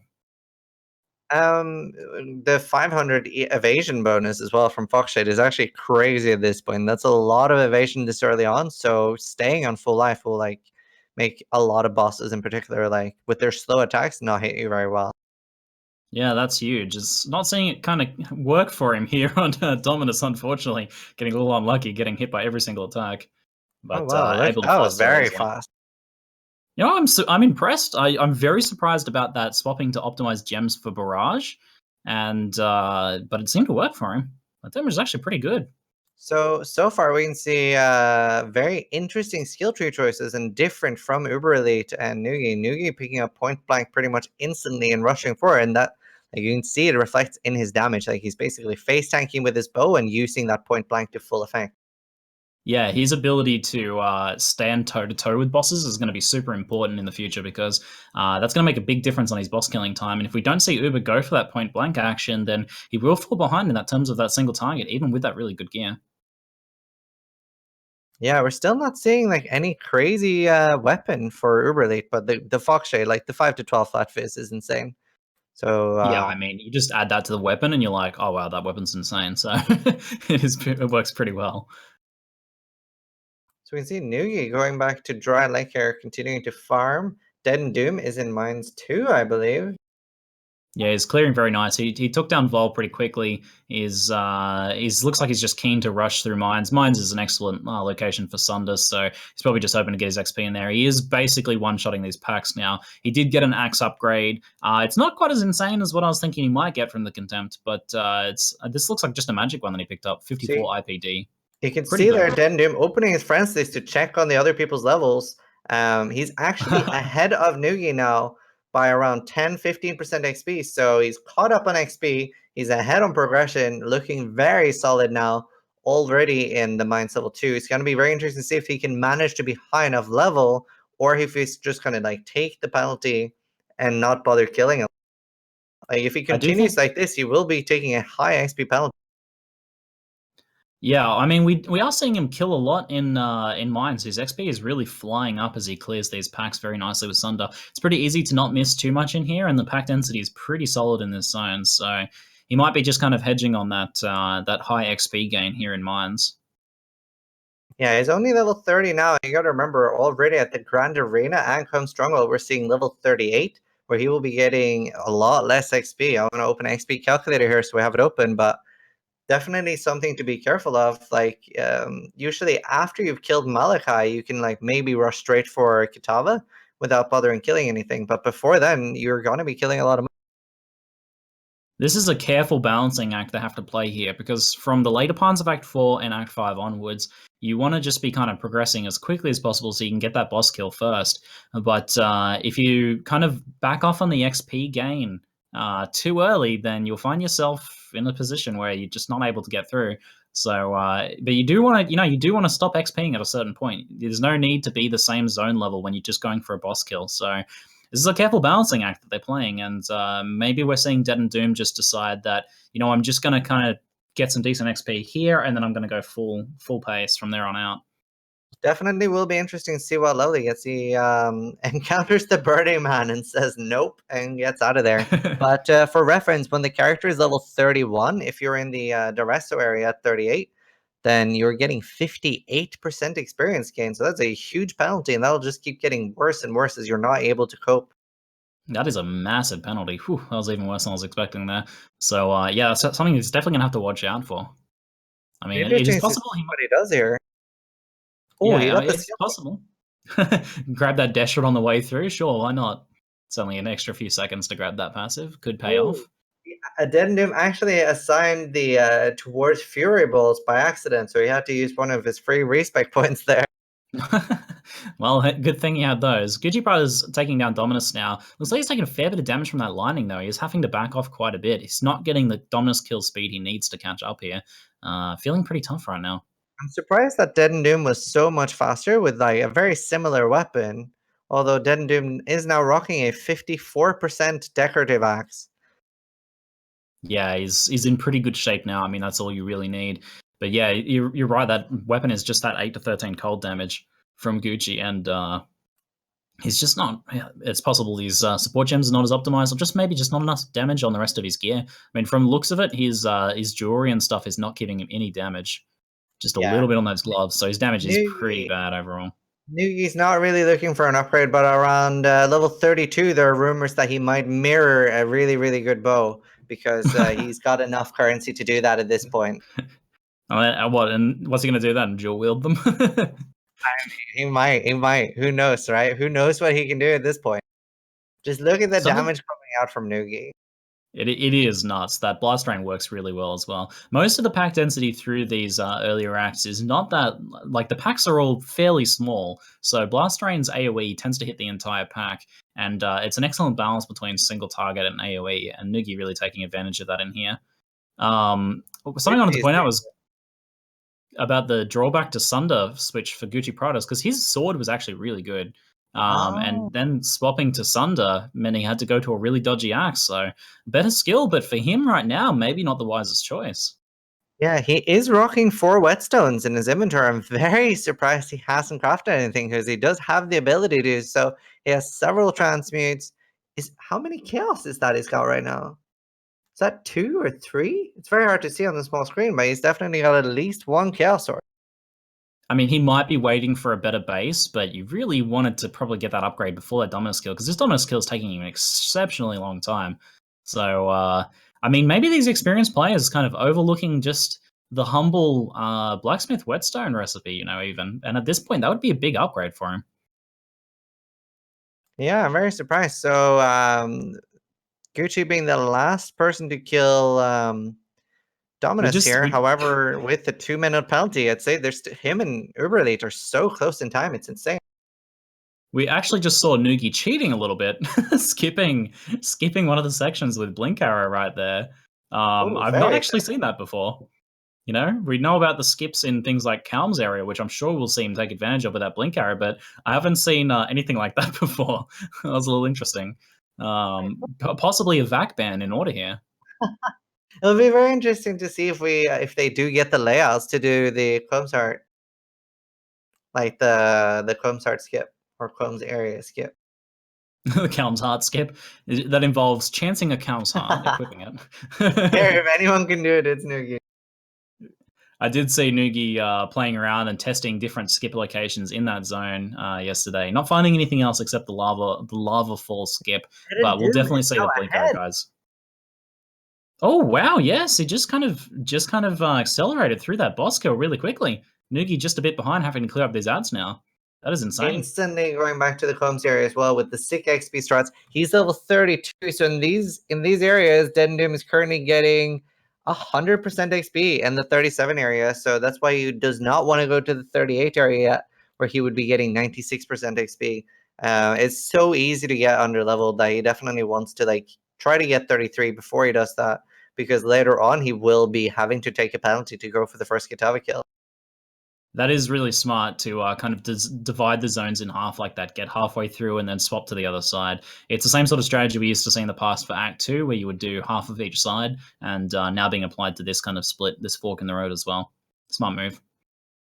We can see that DeadAndDoom is already half a level ahead of Nugi. Nugi being level 31, around 65% into it, and DeadAndDoom is 40% into level 32. We have Gucci is sort of far behind at 27 and 40% into the level. Going to be very scary for him to get under leveled here. Got to remember, he has to try to catch up, but he also has to make sure that he does not get under leveled. I'm a little bit dirty about this catch up here on the on the Sunder action from DeadAndDoom. How are you? What do you think, Ziz? I think we're going to be seeing DeadAndDoom, especially with that Granite and Silver Flask. We're going to be pulling ahead really fast here now. Now is where we're going to see the true power of Sunder. You were talking about Nugi cheating with the... Oh, and here we have it, the sick Blink Arrow strats. However, Sunder is so overpowered that it doesn't need to cheat because it's already cheating just by being Sunder. I mean, the one thing about the drawback to that skip is you are missing a lot of mobs that you probably want to be XPing off here. We're actually, something I've noticed a change in DeadAndDoom's play at this point is that he is being much less consistent in how much he's killing. He's just kind of skimming the packs now and not really even skipping half of the blue pack, which earlier in the game he was making sure to kill. So I think right now he's easing off the kind of XP gain and just keeping his level floating just high enough. And he's probably going to start to progress as fast as possible from this point on. My God, Nugi picking up a crazy broad, like the flat fist quiver. So basically, what happened is that Nugi's helmet heard that DeadAndDoom is catching up, and it said, "Hold on, I've got you. Here's some more gear." Also picking up another set of air gloves, and Nugi's eyes goes wide as he IDs it. That is a crazy quiver with 5 to 10 flat attacks, 15 life, 28 lightning rest, and 14 wed. I mean, it's even got double crit just to just to throw that in there as well. I love to see reactions like that from the players here. Nugi almost falling out of his chair seeing that quiver ID. That is his endgame quiver right there. That is pretty nuts. Yeah, Gucci killing Vol already, and then we have the Theuberelite is going towards the Resto, being like pretty high on XP, so he's doing really, really good level-wise. He's actually not that far behind. Gucci will have to play catch-up, it looks like, but he's doing really well as well. And with Sunder, you know, he's still in the game. It's just Sunder. Kills Sunder. I wonder if we're going to see Theuberelite just continue on to the Duressa here, or whether he's going to swap sides like the other guys. Oh, that Nugi and DeadAndDoom are so close right now. Like, it's just all about that 2-minute penalty. That's right. Nugi hasn't incurred any penalties yet, so although we've got a slight lead from DeadAndDoom here, Nugi's still technically ahead. Let's see how that calm fight goes. With that granite, he should be pretty solid. He's got that War Chief, which is just pounding out the damage. It's going down so fast. He's not even going low. The granite doing work, and Cone goes down. Doesn't even take any damage. It's so smooth. Insane kill by DeadAndDoom. This, like, we're gonna see so much power coming out of him. Let's see. Let's refresh his items to see what kind of weapon DeadAndDoom is rocking. Still with the decorative axe. It's just insane damage, just pounding away at Comb. It was beautiful to watch.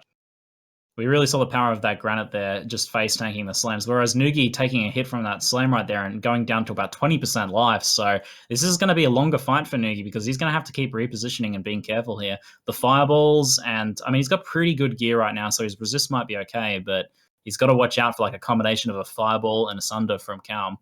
Getting Calm down to about halfway, but he's going to have to be pretty careful here. He's in the wrong side of the arena.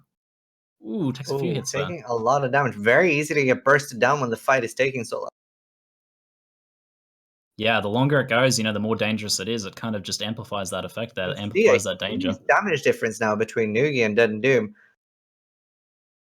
You know, I think Nugi's damage is pretty comparable, but it's at least in the single target.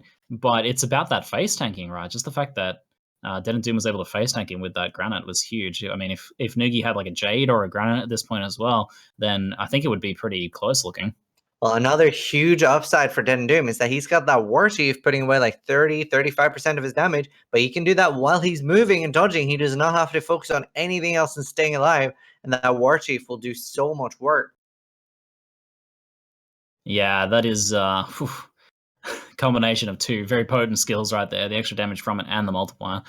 Pretty nuts stuff. DeadAndDoom going a little low. Now you got to remember, none of the players have an instant flask at this point. So DeadAndDoom having a huge advantage over the other players with that granite flask. Yeah, the ability to just mitigate that since he can't heal it back. He does have like almost, well, he's got a little bit of cold resist from some two stones there. So taking a bit of damage from some of those attacks from Duresso. Hurting a lot more than Calm did. Now, it's important to note that we'll look at the player's HP here. DeadAndDoom rocking 900 life already and still being like, oh, wow, and still nearly dying. Ooh. But, like, that was crazy. The finishing off the Duresso fight, and we have Nugi getting ready to fight Duresso as well with 646 life. If he takes a hit like DeadAndDoom did there, Nugi will definitely go down. Yeah, we're definitely seeing a big difference in those life totals now, despite, you know, Nugi's got very good offensive gear and he's got a bit of life on his gear, but it's just not enough to kind of like make up the difference there.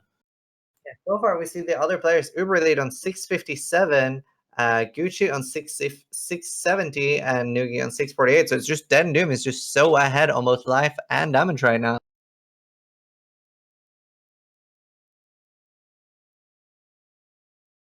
I think we're potentially going to see some Nugi deaths here, which after that commanding lead earlier is going to be a Definitely big think we upset can for see him. a death to Daresso from Nugi. Wonder how his cold resist is. Doesn't seem like he has a massive amount of cold resist on Gary. He's got a little bit on his chest and on his rings. Probably rocking around a 35 to 45 somewhere cold resist. Will it be enough to not get one shot by those crazy hits from Daresso? It's a possible amount of resist, but with that life total, he's definitely going to be feeling it. He's kind of getting stuck on this Harbinger pack here, opting to go for the kills. Very, very close in levels as well between Nugi and DeadAndDoom. Nugi about to hit 33, DeadAndDoom being 15-20% into 33. Then we have Gucci at 30, and the Uberlead as well at 33. We're seeing DeadAndDoom just kind of really take advantage of this this kind of like lead that he's got here and really just smashing his way through the belly of the beast there. It's just updated. DeadAndDoom is actually level 34, so he's a full level ahead of Nugi. Ooh, Nugi taking a lot of damage from those swords. Those swords are particularly gnarly. They just spawn underneath you sometimes. And you definitely got to watch out for that. Oh, He's been I doing pretty well in would his not positioning. be surprised to see a Nugi death here. That's a lot of burst damage. I will say though, Nugi does have that bubbling life flask, and we're seeing that kick into gear there, and it's making a big difference for him in his survivability. That's saving him so much. But he is out. He's got no flask charges, so he portals back to town. It's gonna be very interesting to see if like more people can get instant flash for Kitava. That would be huge. Yeah, that bubbling flask heals most of his HP at this point, so it's making a big difference for him for sure. And what that lets him do is like he lets him make full use of his point blank, standing in his face and just like rocking that damage. The faster you kill him, like you don't. Oh my God, dropping so low. That's insane. The thing is about that point blank is he doesn't have the survivability to face tank like Gucci does. Sorry, like DeadAndDoom does. Oh my God, it's so close. He has no flash left. He really should go out at this point. One more hit and Nugi is dead now. He's being greedy. He's being exceptionally greedy right now. Oh my God, it's so nerve-wracking. We're seeing the exasperation on his face. I think he's kind of on tilt a little bit about this fight. He's so low. I can't even. At this point, it would have been faster for him to go back to town and refresh with how much dodging he's doing. He's going for it though. What a hero! I tell you what, my God! Nugi wins. He does it! What a legend! So what low an absolute with legend! The absolute Monka S clutches. That was insane. He actually had no portal scrolls, so he had to commit to it. No, he had one. Unless he got it at the end there, but that was insane. He wins some massive style points for that. Probably going to be a crowd favorite after that win. Definitely, right there. that was zero deaths. Enough. Well, yeah, that was enough for me to finish. That was enough excitement. So we see Gucci at level 30 now and going towards the rest. So I don't think he has the comms waypoint. I mean, even if Nugi doesn't win the race at this point, I think he's won the hearts and minds of the viewers at this point, and that is that's important. That's an important thing to win as a streamer as well. So he's winning that RL race potentially right now. Oh, definitely. Like the more viewers are cheering for you, like powers up your character, makes you go a little faster, and more importantly, gives you even more RNG. DeadAndDoom has no flaws against Dewedry right here, and she does a lot of physical damage. No granite to fall back on. He pulls. Oh my God! That was so close. We're seeing so many close calls from the players here. Definitely an exciting race. Clutch portal save right there from Dewedry. So very close. So currently, the only deaths we have is one on DeadAndDoom and one on the Uberlead. Yeah, I'm very surprised we haven't seen Morbo right now, but that next act has some really nasty bosses in it, so we might be seeing quite a few more. I'm getting a note from Havoc here that Gucci has actually got a Blink Arrow swap for the Daresso zone. Very clever. just to kind of an interesting note, you know, taking the time to kind of set that up. Obviously feels like it was worth it. Very creative play. Definitely needs to do stuff like that to catch up as well. If he can get like a big comb catch up or a big Duresso catch up, that would be very, very big. Yeah, I mean, pulling out all the stops here to get as much catching up as possible. Uberly currently fighting Duresso, and it's going to be interesting to see if he struggles like Nugi did. So yeah, we want to zoom in on this one. I don't think he has the comb. Did he go straight for Duresso? And DeadAndDoom starting Malachi as well. Yep. Same time here. Pretty intense double dual screen action now. It's going to be interesting to see if they have enough damage. That War Chief doing so much damage. Piety's already down on the first stage. And yeah, very, very crazy damage we see coming out. See, Uber Elite has Duresso at around 50%. I think barring some big mistakes, we're going to see a smooth Malachi here from DeadAndDoom. And Uber getting Duresso down quite nicely as well. Definitely nothing like Nuki's fight. Playing it much safer and very much smoother fight. Yeah, very well done by Uber. He's playing like, after that first death, he's playing like very solid, more like the slow and steady approach. And he does have that comb waypoint. So he's already done with comb. I didn't even realize how that's very good. Then Uber Elite's catching up and doing very, very strong gains here. Nugi's just walking circles around Piety, which is the traditional way to fight her, but it's working well. Very smooth Piety kill by Nugiyen. We see DeadAndDoom is in the last part of Malachi here. Second heart going down, and it's just such a smooth fight. The War Chief like pounding out the damage, taking a tentacle to the face, and there's like no pressure on DeadAndDoom at this point from Malachi. Yeah, it's not a tough fight for him at all. He's got the damage, and he's got the looks like the fire res as well. Just sleep slamming onto a mine, no problem. So that fire resist combined with the granite, he's just smooth. Malachi goes down. That is a very, very smooth kill. So now we see, I'd say he's around 2 minutes ahead now. So that means he's caught up to Nugi. They're probably like within like a 10-15 second time frame of each other. You got to remember DeadAndDoom does have that one death. So even though he has killed Malachi first, then Nugi is still like by no means behind. Yeah, it is still pretty close despite what it looks like. We do have to remember that death penalty. And if Nugi plays, you know, as well as he has and doesn't have any deaths, and even at this kind of like pace, he it could end up being pretty neck and neck here. He still does have to kill those mini bosses though. Oh, definitely. But a death for Nugi at this point would be devastating, and the bleeds here can be insane. And the thing is, he's probably feeling really good right now with the insane gear that he's gotten in this race. He's had a very smooth race, you know, brushing through that Duresso fight without a death. He's probably feeling on top of the world right now. So he might not even kind of realize how close this is, how much of a tightrope he's walking. And he's right up against Duedru, which is very dangerous. His positioning is not very good. And Nugi dies, looking completely shocked. Definitely far behind now. Wow. Yep, that is a bit. I felt like I saw that coming. He was in between that stone pillar and the wall, and Duedru is just going to shotgun with those projectiles, and that's exactly what happens with no physical mitigation to speak of. Just goes down. That is like barely using the ballista totem here. He might not realize how much that mistake is going to cost him because he's going to have to do some serious catching up now. Now, Nugi's getting some reinforcements here with a new sub, Choo Choo, all aboard the sub train. But do you think, as a ranger racer here, do you feel like he would have been better going for a decoy totem at this point in the race?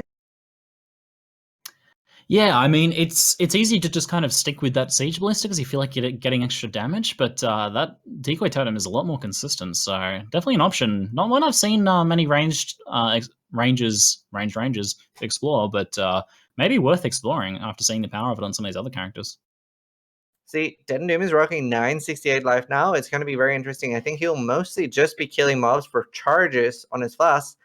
Probably not going to be farming anymore at all. I would definitely be expecting like a 36, 37 level Kitava kill. He is currently about to hit 36. He's 40% XP away. So definitely the stage where you want to start thinking, am I going to kill mobs or am I going to just rush straight for Kitava? Yeah, I'd say he's right on the edge of that decision right here. We're still kind of seeing him kill more packs than just Fast Charges Warrant, but I think you're right. I think he will probably start backing off on that pretty soon. Looks like he's at level 35 now, and I'm anticipating something like a level 37, maybe 38 attempt on Kitava. Doesn't seem like much of a difference there, but I don't really expect too many more levels out of DeadAndDoom there. Oh, we picked up a really nice sapphire ring, it looks like there. It's very, very cool that we can actually see the items. Nugi's still using that bone bow, which is starting to fall behind a little bit. Hopefully he wants a big upgrade before Kitava.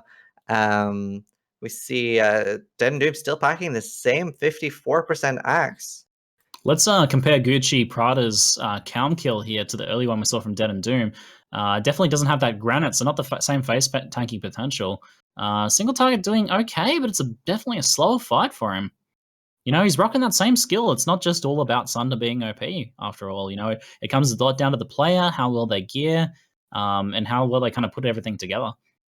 Definitely. Nonetheless, he gets a pretty smooth Calm kill, though, nonetheless. Like, DeadAndDoom has a lot more damage on his gear as well, like Flash Fizz-wise, and so much more life. Gucci does have that Jade Flask, which is very, very nice when you don't have any other options. Nugi goes down during that fight and misses a waypoint, so actually has to run back and see him kind of shaking his head there, a little bit rough. Oh wow, that is huge penalty for Nugi. And you got to remember that all these players, it's a lot of stress while you're in these competitions. Everybody wants to win, so you're putting a lot of pressure on yourself. And I mean, he had that commanding lead earlier, and the pressure mounts, you know, when you have that lead, because you're like, what? I don't want to throw it away. I don't want to screw it up. What am I going to do to screw this up? And that sort of stuff can get into you, know, can get into your mind. Is that 2 deaths now for Nugi? Not 100% sure if he didn't die. I did see him kind of have to go back there, so he may not have died. Chat's saying he didn't die. He actually had to log out, so not a death penalty at least. That's very good. Like, it's way better to, but it's very easy to choke in these races, even as a very good racer. So currently we have Gucci going towards Tereso, trying to catch up. He's level 32 versus DeadAndDoom's 35. Uberlite as well is 35. He's doing extremely well on the leveling of his character and catching up that way. Like, he's higher level than Nugi now. Yeah, it's just going to be interesting to see if these guys can make up the ground at this point, because there's just so much distance to cover. And, you know, the dual Quicksilvers, I don't know if it's going to be competitive with that super fast leap slamming we're seeing from DeadAndDoom. But even if those levels are kind of close, he gets a very nice Duadri kill, though, from Uber there. Nowhere near as sketchy as Nugi's. Yeah, very good to see that Nugi's putting his totem to full. Oh my god, almost going down to Sharon, and he does not have the waypoint still. We can see the pressure mounting on Nugi a lot, kind of some exasperated kind of expressions there. He has to portal out, and you know, not these fights not going the way that he wants. So was that the last Oregon? I think that's all they need.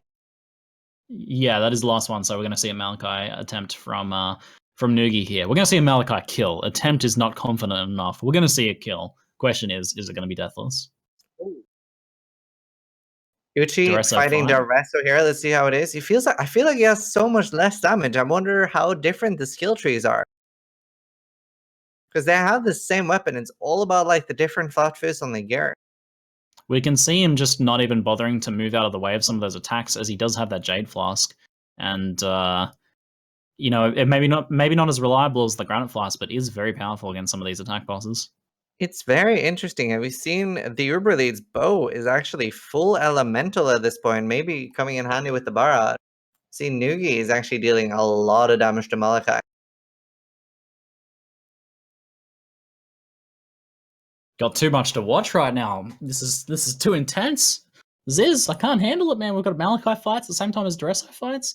It is a lot of excitement. Gucci dropping a little bit low as well. It will be interesting to see if we see. Oh, and Gucci goes down with his first death for a 2-minute penalty. Definitely not what he needs right now when he's catching up. That is insane amounts of burst damage.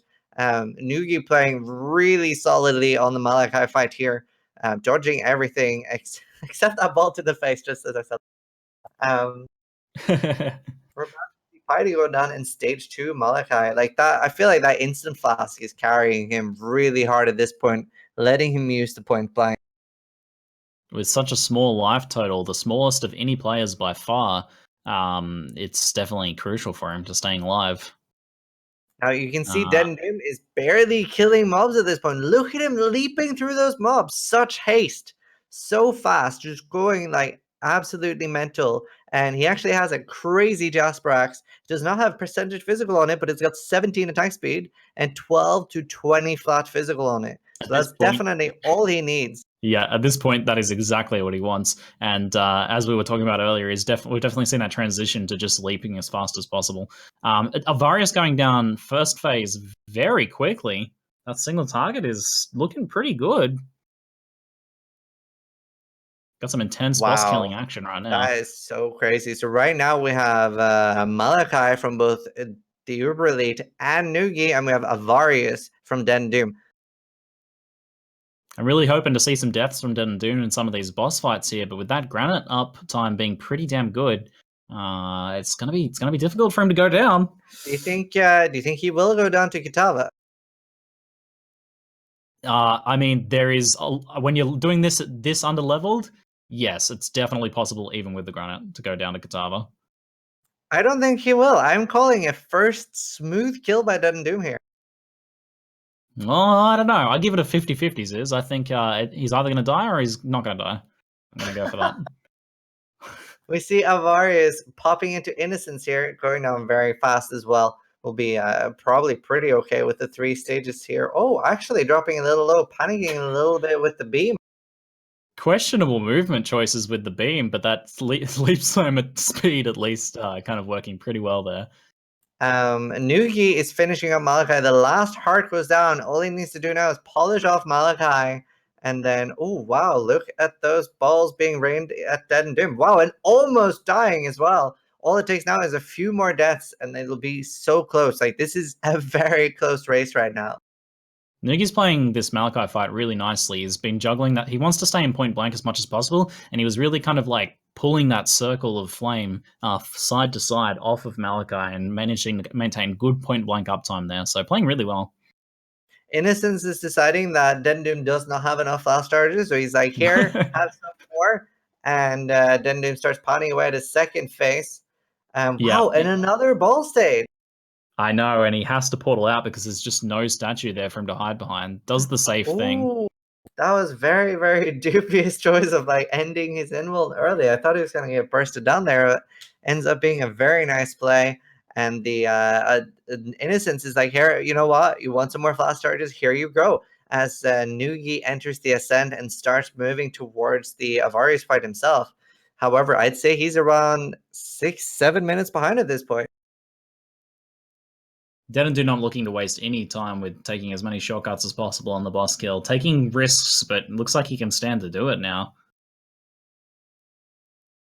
Currently, we see Theuberelite is playing very, very solid as well, having caught up past Nugi now, and he's probably, say, a minute ahead of Nugi. I think, are they on the same amount of deaths, both on 1 death?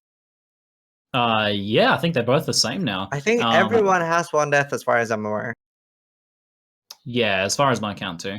We're seeing a really slow burn, but a lot of consistency from Theuberelite, and the fact that he's just kind of overtaken Nugi now really shows that, you know, he's just been playing very smoothly. Not like a lot of not a lot of excitement, right? Not a lot of kind of like drawing our attention to his camera, but he's you know, that hand cam is obviously doing wonders for him.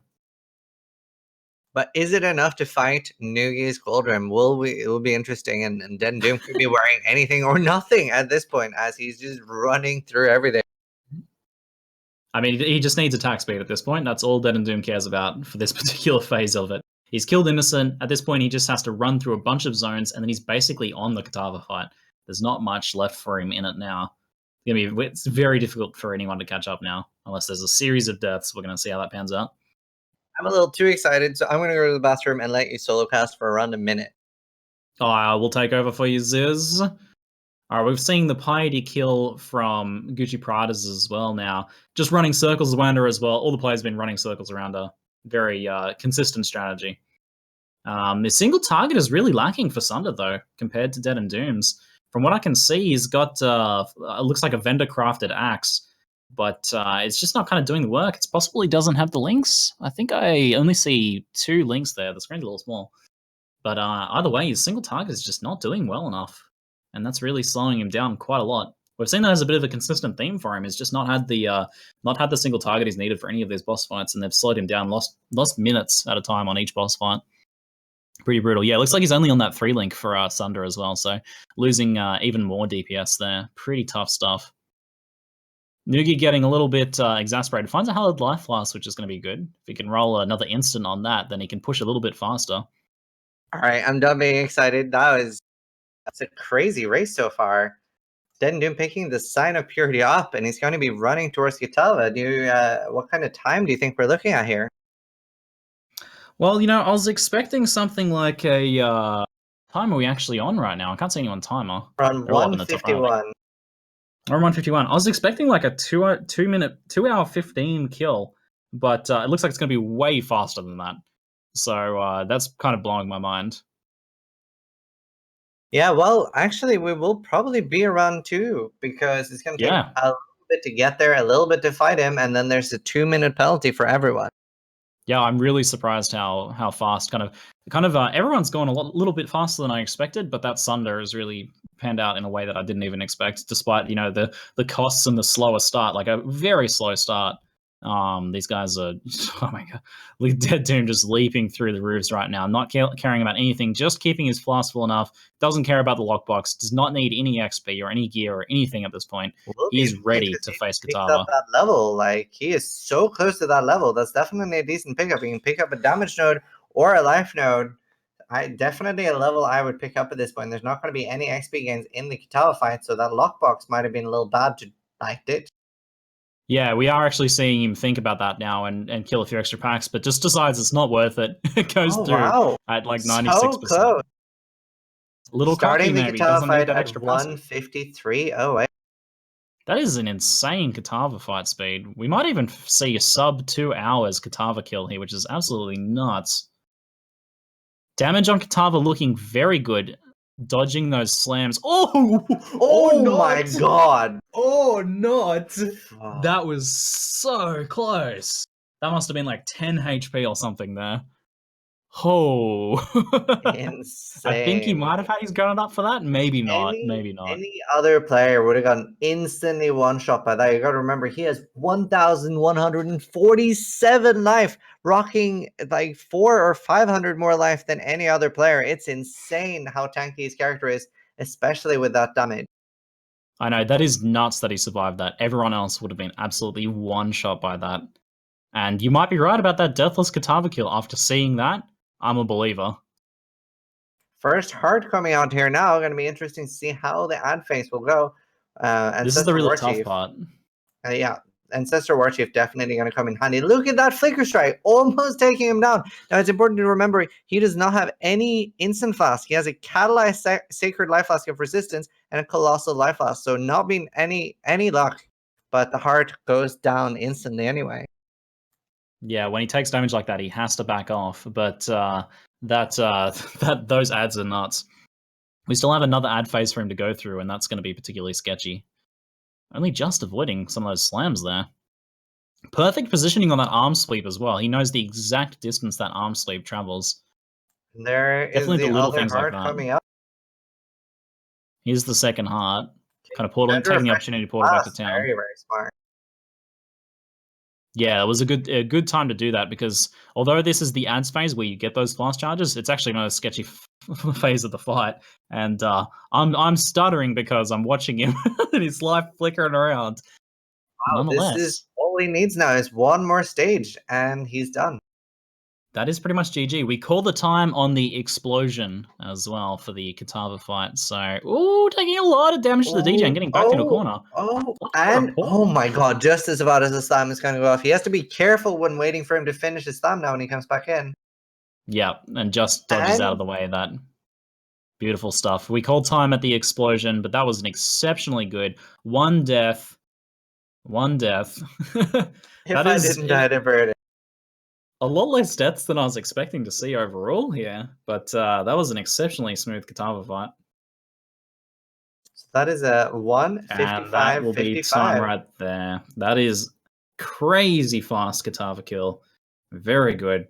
Faster than I expected out of a Ranger, and just kind of proving the strength of Sunder, but also his strength as a player. Definitely not just the Sunder action there. He also had, very good gearing, was on top of his gear, excellent positioning a lot of the boss fights, played recklessly at times, but it paid off for him.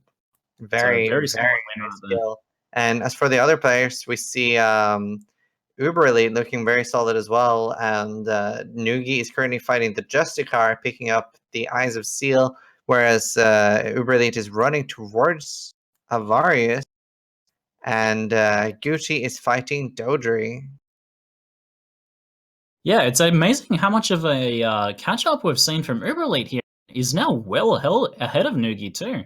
And because they're both on that one death count right now as at last count, he's got a pretty commanding lead over Nugi now even. Now, it's very interesting to see that the Uberelite is almost level 38, whereas Nugi is halfway to level 36. So Uberelite has somehow managed to be this far ahead while being super overleveled. He might be level 38, maybe even 39, not skipping many mobs at all. Yeah, at this point, I would kind of want him to see him skipping more mobs. I mean, he is wanting to get there as quickly as possible. But then again, with his current, if he's aware of his current position in the playing field, then just keeping up this consistent pace that he's carried this entire race might be the best strategy for him. While everyone else is kind of jumping around and Nugi's going down to 10 HP. Wow. He can just keep up that consistent pace, which, as I said, a slow burn, very consistent player, and it's paying off here. Well, I really admire that style. We're getting reports that the reason Nugi started falling behind is that he stopped to sell so many items. Well, I mean, he had just so many items to sell, and maybe he had ambitions of owning like a shop or something, and they got a little distracted by all of that. Too many gear distractions, possibly. Gucci fighting Malachi at the moment, going very low. Still like rocking right like there. a decorative axe here, so not very lucky with items either. It actually is very bad items here. White helmet, still 10 MS boots. Very, very unlucky here. Yeah, this just goes to show how much even a Sunder player can struggle here, and he's falling behind a lot now. And just with that vendor crafted axe is really rough. His single target is going to be pretty damn low here. I think he's still on that 3-link as well, trying to move some gems around, but it's not going to be enough. He's getting some okay damage with that War Chief totem, helping out a lot right there. Now, it's interesting to see like how much of a difference RNG can play in a race as well, because Gucci has won several of these races. Definitely not a bad player by any means, and he's just been very, very unlucky this race. No, Gucci's a fantastic player, and unlucky, but it's also combined with kind of missed opportunities, right? Like getting a little bit neglectful of that, because in some cases there was no excuse for him kind of staying on that really low damage for as long as he did, for as long as he did. I mean, he did that Vendorcraft really late there, unless he's like kind of waiting for the next base. But in a lot of cases here, it feels like he could have gotten some more gear upgrades with a bit of investment, and it would have been worth that time with some of these boss kills that have happened for him. Say Nugi is around 1 minute behind Uberlate right now. It's very close between them. A little worried about Nugi's level, and also a little worried about Uberlate's as well. As you said earlier, I would definitely want to see him skipping more mobs at this point. Yeah, at this point, I'm going to be expecting to see like a level 40 Uber Elite Kitava kill. But, if it gets him second place, it gets him second place because he's got a lead in terms of progression and levels. If he was behind in progression and was still leveling this much, I'd be very concerned for his play. But you know what? It's working really well for him. That consistency, though. Very, very and I actually he was so far behind at one point, but he played it well and caught up, and he's now in, I would say, second place by a minute. If we can't see his face right now, but I can tell from his hand movements that he's just in pure focus mode right now, and I think he's been that way the entire race. He's been getting new followers popping up on screen and stuff like that, but I don't think he's even been reacting. I think he's just 100%. I feel like focused. He's smiling as well. If you look at his left hand, it sort of looks like he's smiling. So very, very happy right now. You think like a slight corner of the mouth kind of grin? Yeah, exactly. It's just like, oh, I'm doing well. Yeah, I feel that. I feel that. A nice Malachi kill from Gucci there. It took a little while with that single target damage, but it was still pretty smooth. He played it well. Definitely needs to get a weapon upgrade. Nugi entering the Chamber of Innocence. He's got a bit of a run to do right now. This zone is pretty massive, and he doesn't have like dual Quicksilvers or anything like that. He's still rocking those 15% move speed boots. Out of Quicksilver charges right now as well, so he's feeling a little sluggish right now. You can tell from his face he's getting a little bit of a furrowed brow, a bit of. We'll continue with the facial analysis. I think this is I think a good strategy for us as casters. You got to remember that Gucci is actually really good at skipping mobs, so he still has a chance of even placing second here. Yeah, that's true. He has that leap slam action, and if he can get one decent weapon, he could. Maybe not dying to that Harbinger. I'm okay. Well, I mean, getting pushed against that wall there, out of position. Yeah, I feel like I jinxed him. I'm so sorry, Gucci. If you're watching this, that's my bad. I do 100% blame you there, Ziz. He does have a panicked life flask, which is very, very nice. It wasn't enough to save him though during that panic. Yeah, I feel like next time Gucci should maybe be wearing a hat. It's been working out pretty good for Nugiyen. I can only imagine DeadAndDoom was wearing a gold rim IRL as well. That like nice axe at the end there. Uber8 fighting Avarice now already in the innocent stage. The damage is looking really solid. Watching that first phase was just beautiful. Very nice positioning. He's just kind of like very calculated in his movements and his plays here.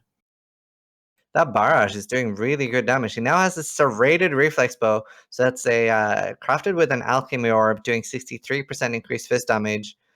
Nugi having a very bad bow. This is very unlike him. It's a Grove bow with attack speed and 9 to 17 fire damage. That's all he's using right now. Yeah, after the insane gear earlier, that feels like a massive step back, but he was getting to the point where his weapon was just getting too underleveled. But yeah, Uber really kind of picking up the slack there with a very, very smooth Innocence fight. Not really seen any close calls to speak of here. Ooh, the laser! He Quicksilver's up. He has the double Quicksilver, so always has those charges available. Look how fast or like how similar they are right now, both on the same fight as well. Yeah, it's gonna be a pretty close race between these guys. But I'm calling it for Uber now. I mean, he's got the gear, he's got the consistent play style. He is Nugi's been a lot more on edge. Yeah, that level difference might well play a role here, actually. We were chastising him for the over-leveling here, but with how close they are, it might be the advantage at this point. We got to remember that Uber8 has that Fox Shade as well, which is insane damage. Actually, Uber8's belt is insane. 53 life, 19 cold res, 8 lightning, 7 chaos res, and increased fast life recovery rate. So his ruby ring is also pretty nuts. Just having a ruby ring at this point is kind of what you want moving forwards, and it's got 4 to 10 flat physical on it, which is a pretty damn high roll for a piece of jewelry right now. So that he's got just so much flat fizz. He's got the broadhead quiver with the flat 4 to 7, the fox shade, the flat 4 to 10, and 2 to 4 on his gloves. Down. Yeah, and his other ring as well, 42 life. And like it seems like Chris Wilson has pulled out of funding Nugi at this point and has started funding Uber8 instead. And Nugi almost dropping down to Avarius, still in the Avarius stage of the fight as well. I'd say he's struggling on damage at this point. Yeah, his damage has fallen off so much with that kind of average bow that he has now. He's got some fantastic gear on the rest of his pieces, but that bow has just got nothing going on. It's a Grove bow with attack speed and fire damage, but that sort of thing is acceptable in the earlier acts of the race, but you really want to have something better right now. Do you feel like the point blank is hurting Nugi rather than helping him at this point? Because he's not really able to stand in melee range on a lot of, and like Kitava, it can be very hard. You see that he's standing pretty far away from Avarius at some points here. Yeah, he's definitely kind of on the edge of that point blank kind of optimal positioning, having to back out every now and then. So I think it's overall a bit of an improvement for him, but maybe those passives could have been better spent elsewhere. I think the point blank is a pretty good option though. He's just not quite having the toughness to kind of tough it out, or a very good no granite or jade or anything like that to help out with it. GucciPradas picking up his first 4-link now, being very unlucky and not having a 4-link until now. That'll help him a lot as well. So if he can get a fast Avarius skill here, maybe a good weapon, And after Avarius, we could see Gucci jumping straight to Kitava and still Nugi getting slammed with another Oh, damn. Nugi portaling for safety during the ball phase and portaling, breaking his immunity right as a slam gets him right on the head. That was absolutely savage plays by Innocence right there. He's going back to Act 2 right now to buy gems. He just retreats all the way back to Act 2, you know? Innocence just beat him all the way back to Act 2. That was, it's like Lisping said yesterday. Sometimes when you're getting owned, you just want to go back and beat up some noobs. That's it. Looks like he's trying to optimize his gems a little bit here after that upset, but that was a really tough death, and that is going to be the it could be the final nail in the coffin for him. Well, you gotta remember, it's extra frustrating to get so good RNG and then suddenly getting starved. It makes it feel even worse. At least if you've been getting shafted on RNG the entire race, and Gucci picking up another death as well. Out. That is not what he needs right now. That's 3 deaths, I believe, from Gucci. No, that's really tough. And Nugi's decision to go back to town there instead of utilizing the respawn and entrance of the boss fight actually means that he has to run all the way back through this zone. So that's pretty tough right now. He's got a lot of ground to cover. A huge lead, whereas they were so close, barely like 30 seconds apart. Now Theuberelite is like racing ahead, going for that kill and still killing every mob he comes across. He's just farming. Maybe he does not realize it's a race. Maybe he's just leveling a new character. He's like, you know what? I could do with a ranger. So he's just leveling up right now. I just want to get under leveled for after Kitava. Did we actually confirm whether he was in this race or not? Maybe this is just the way the man always levels, you know? That maybe he's just streaming his leveling process. Very solid. He is the master of consistency and maintaining that consistency. I wouldn't be surprised if we see him just smoothly killing packs all the way up to Kitava so that he can have that level 40, 43 ranger ready to go and continue on with the rest of the leveling process, you know? Take it all the way to Act 10. Oh, we are about to see a level 40 here, so I would be a little unsure if he actually managed to say 41 before Kitava, but definitely, as you said, a level 40. Nugi back in that Innocence fight now after quite a long run. Going through that ads phase right there. He got a little close with one of the ball phases there, but the statue disappeared right before the balls finished, so I had to dodge a few projectiles, but did so. Yeah, you definitely don't want those balls hitting you. They do a large amount of damage. So if you can get behind the statue or portal to town when they spawn, that'll help you a lot. So the second beam stage starting from Avarius here, and it's doing pretty well now. Seems to have a lot more damage. I'm not quite sure what gems he swapped out, but you know, that little walk that Nugi had there was probably the breather that he needed because he's playing a lot more smoothly now. So he may have well shaken off his tilts, and maybe that was a wise choice, you know? Sometimes just like a nice night walk, get a bit of fresh air, can shake off that tilt. And his positioning and movement is like precise right now. It's like economy of movement here. With a 10-second loading screen by Theuberelite, Cathedral Rooftop, while Nugi is still on Avarius. So they were so close earlier. Now Theuberelite is quite ahead. He's going to be fighting Kitava within a minute. Now you got to remember, they are all turning out to be very far behind DeadAndDoom. Like so much ahead of everyone else. Very impressive kill. Yeah, that's nuts. We're moving into that 2 minutes, 2 hour 10 range. And I was like, as I said, I was expecting that kind of 2 hour 15. So still pretty fast, but nothing compared to that 1 hour 55, which was just absolutely nuts. Wow. All right, we got Nugi dropping low again. Oof. Getting really close on those slams, but you know, so many. Just outside the circle is 100% outside the circle, and that's all you need. Looks like he's about to get that instance fight down. And just in time for Uber to move on into Kitava very soon. As we said, Uber killing all the packs on the way to Kitava. He's just leveling. Maybe he's going to try out a new blast train, you know, LA build. We'll see what it turns out to be later today. Definitely in a boss kill race like this, you want to... Will we hit level 41? He's getting a lot of XP here. He might be going for 41. I don't know if he can get the rest of this half of a level, but 40 is already very high. I was expecting level 37 kills from most of the players here, so 40 is exceptionally high. Right, he's already there. But And now we we can't fault the have. guy. It's working for him. I mean, he's number 2 is very impressive stuff.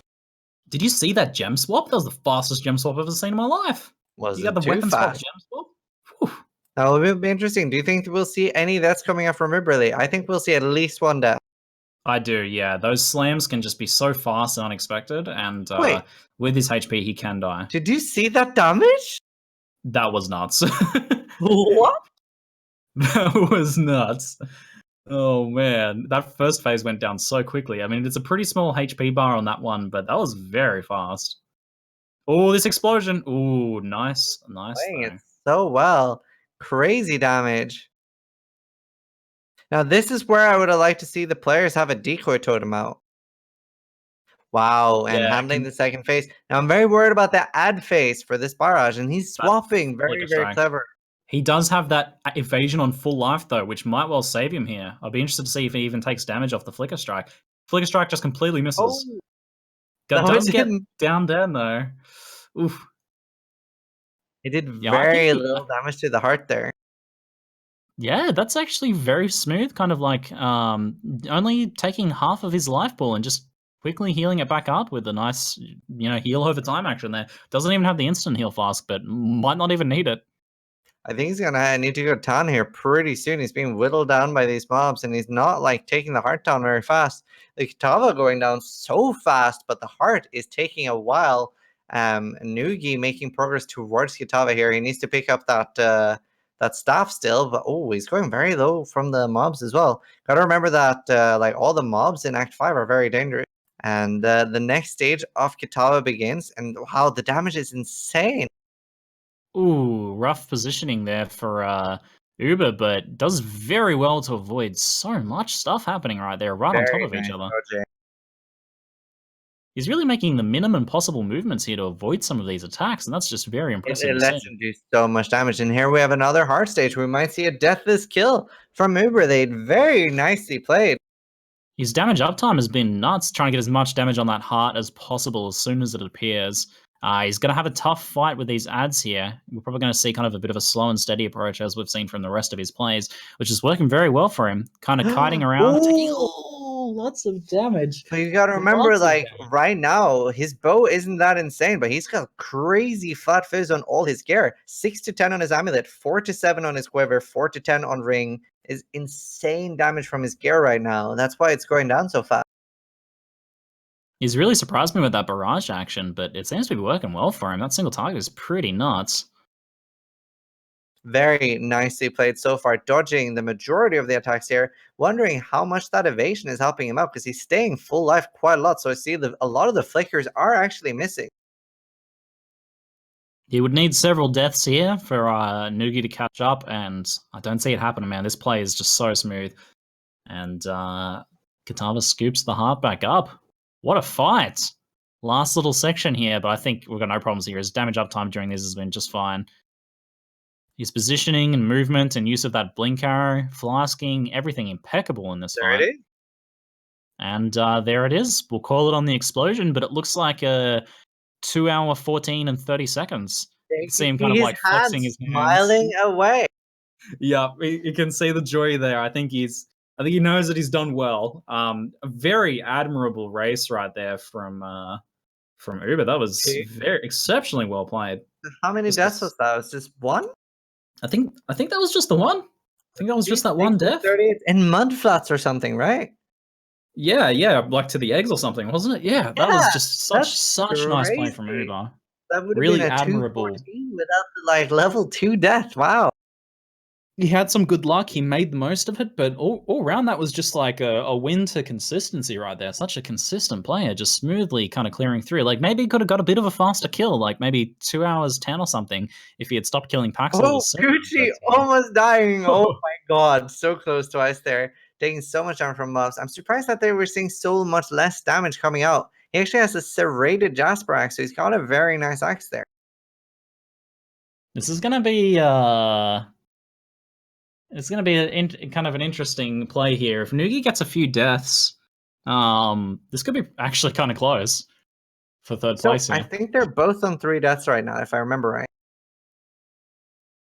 Yes, yeah. There's a few sneaky deaths in there. It'd be good if we could get an official count, but I think it is pretty close there. It'd be nice to know if that's pretty neck and neck. And Gucci remember, has Gucci still has to kill a warrior. Oh yeah, he does have a lot of ground to cover, but you know, it could be a full tilt from Nugi here in the boss. I mean, Nugi's only got that 870 HP. I'm gonna get a bit of an item update and take a look at his resist here because the fire resist is going to be very important. Getting an update Nugi there. is level 38. Ooh, Yeah, his got a level's good bow. pretty good. He's actually got pretty good fire resist though. He's got fire resist on most of his gear. He's been paying attention or he's gotten very lucky here. Yeah, he's still using an elemental bow. Very high lightning on it though. I see an update for Chimeric Wind with 12 to 27 fizz, 12 to 20 cold, and 6 to 94 lightning damage and accuracy. That is actually pretty nuts. So not too bad a bow there. Actually taking the first stage very quickly down. Does Yeah, he not just have got as that much upgrade. physical in his other gear. His bow quiver thing is still very nice though. He got that upgrade in a kind of a timely fashion there. So let's see how smoothly that fight goes for him now. Eating a lot of degen action, but dodging all the big hits, which is the most important thing. Oh! Wow, Oh, going down instantly. There's no way of saving for that. Will he remember to put his aura back up though? That was really rough. Those corners of the arena are really dangerous. Sometimes you'll throw down a quick punch, which does a lot of damage, and then there's always the chance of that happening. He just got hit by so many stacks of that arm sweep and got absolutely savaged. So, He does you know, if you'll see a bit look more of happy that. right now. Oh my God. Oh no! Oh, we might be seeing kind of the expression on Nugi's face right now, laughing it off a little bit in good humor. But you can tell he's a little bit exasperated with the mistakes here. Very frustrating. He's doing very good damage to the heart though. Yeah, he's getting it down pretty fast. We might not see any deaths in the ad phase just from actual Kitava himself. So you can see here that DeadAndDoom is just, Uberlead is just carrying on leveling up his character. So he wasn't actually racing at all. He's just leveling up a new bow character. He's just going on. He's continuing. Yeah, That's funny. whereas Gucci is fighting Amari, is now entering the innocent stage. So if he doesn't have any more deaths and Nugi has 1 or 2 more, we might actually see Gucci in 3rd place. I mean, it can happen from the way this fight has been going. He's learned from his mistakes, though, and is positioning in the correct side for the arm sweeps. Kind of hanging around the middle of that arena, not wanting to be on the edge and get hit by the beginning of the arm sweep like he did. Doing a fair bit of damage on the heart here, as it appears. Yeah, that bow is like a lot better than I thought it would be. I didn't realize how good a elemental weapon would be like this early for a ranger. Yeah, a try high damage roll like that, even on the slower base, is pretty solid. With the rest of his gear, that's good damage. Yeah, manages goes down. Yeah, manages to get through it. Takes a quick update here because he had to use a lot of flasks at the end of the ads phase there. Just got to be a little careful when he spawns back in here. And we see the circles, but he's in a good position for that. Getting a little unsure of the arm sweep positioning there. He's very conscious of sweeps now. Very nice positioning there, though. The paranoia is paying off. And that's it, I think. That's going to be it. Looks like we've got about a 2 minute 20 and 45 seconds also kill for Nugi right there. Not too bad. Not too bad. A bit slower than I think he was hoping for, though. Definitely had a few boss fights that really kind of drew out where he had to dodge around a lot and some rough gear there for a bit where it slowed down. He's kind of fiddling with his elemental damage with attack skills support right now. I think he's a little frustrated at this point.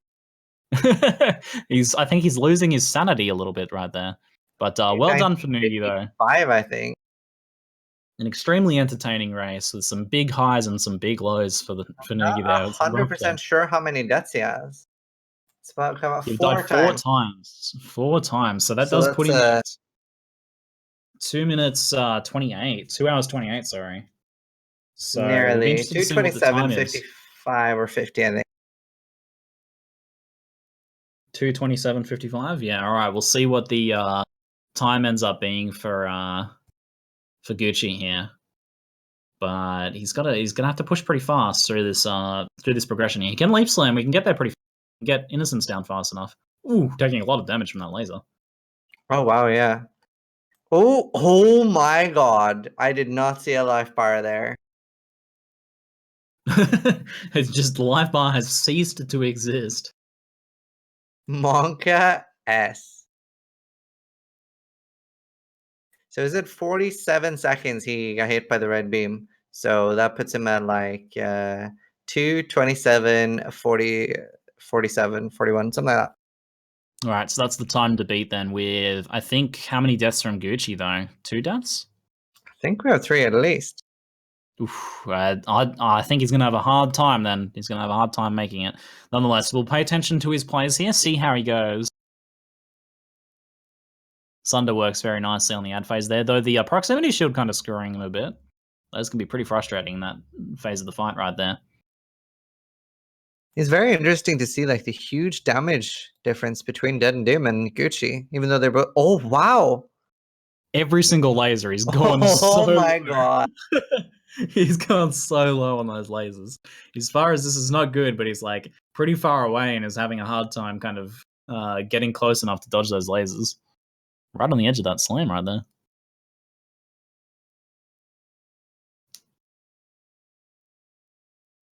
Oh, and an unfortunate upset right there. But, that is another death. Now it's going to be pretty much impossible for him to like catch up and get yeah, third. I think that actually brings him to 5 deaths on the official count now. So there is no catching up. But can we get some easy claps at least to support GucciPradas in the chat here, because he's been playing fantastic. He's had a pretty unlucky race. He's had some rough gear, and but I tell you what, some of these efforts to stay alive have been pretty exciting.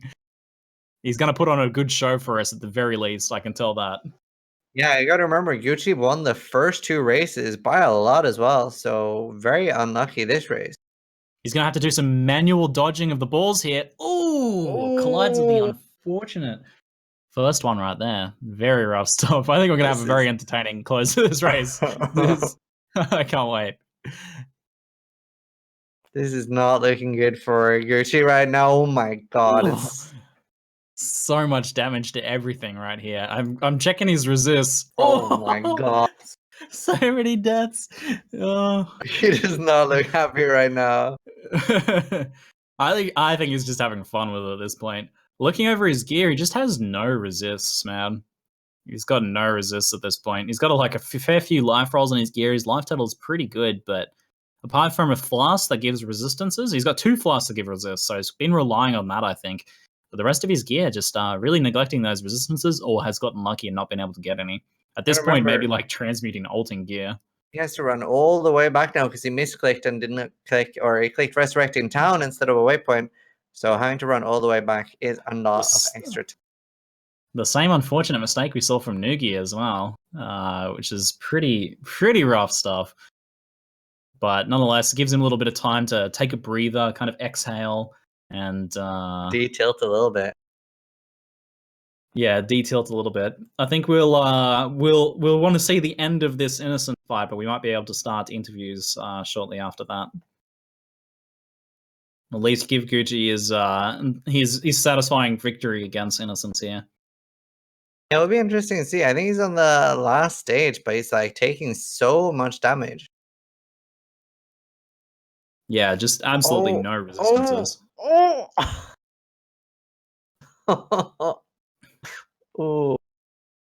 I think he's at about like 30 auras or something, so he's having a rough time. You can see his health getting so low there.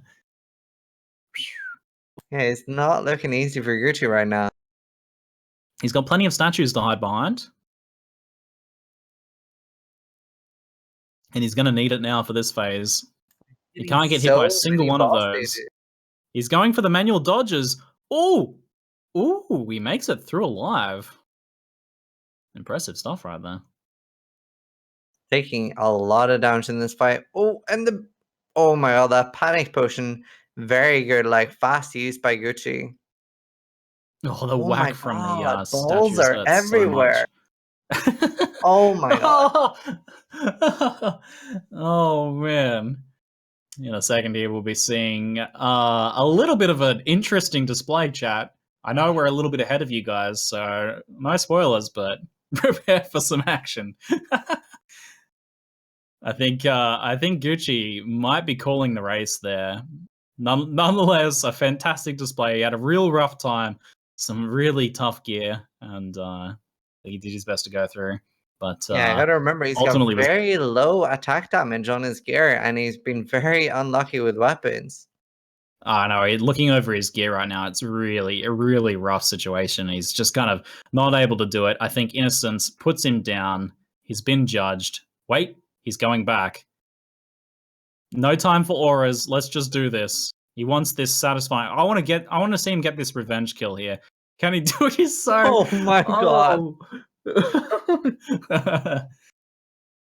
At least he's putting on a show for the crowds, and I think that is the best thing you can do in the situation. And he does it after a grueling battle. After a grueling battle, he does it. Well done. Well done, Gucci. Do we have DeadAndDoom ready for the first interview? I think DeadAndDoom has already gone to bed. He was that far ahead that he decided to go get some sleep. So I think we'll be missing out on DeadAndDoom, unfortunately, for interviews this time. But we should be able to get Nugiyen here. All right, let's get Nugiyen. Hello, Nugiyen. How are you doing? Oh, hello. I'm on full tilt here. It's good. It's great. I saw some exasperated expressions there. After such a strong early game with some insane RNG, what went wrong, Nugi? Well, it started going wrong in early Act 3 or 4. Early Act 4. 1 second. Just need to mute some music. Yeah, so early Act 4, I was below on XP, and I wasn't really sure whether or not I could make it up. So I went into mines at 29 instead of leveling to 30, and doing that kind of threw me off game all the way through since that, because I had to TP out and go to Dried Lake so I could upgrade my potions and to get that extra level. And then I don't know, I just kind of struggled all throughout because I was like one level behind. I think it was just the early Act 4. It's just really bad. Do you feel like there was like more pressure on you because of the race and like everyone watching and stuff like that? Nah, not really. I think I'm like my own worst judge. Once I messed up in early Act 4, that stuff like that always gets to me, because then I want to reset and do that perfect. I want to set up all my gems better, and I want to not mess up on the XP on that specific case, because then everything just flows off that. Is that what we saw with that Innocence fight there as well, where you kind of like had that rough death and decided to go back to town and fix things up, and then realized?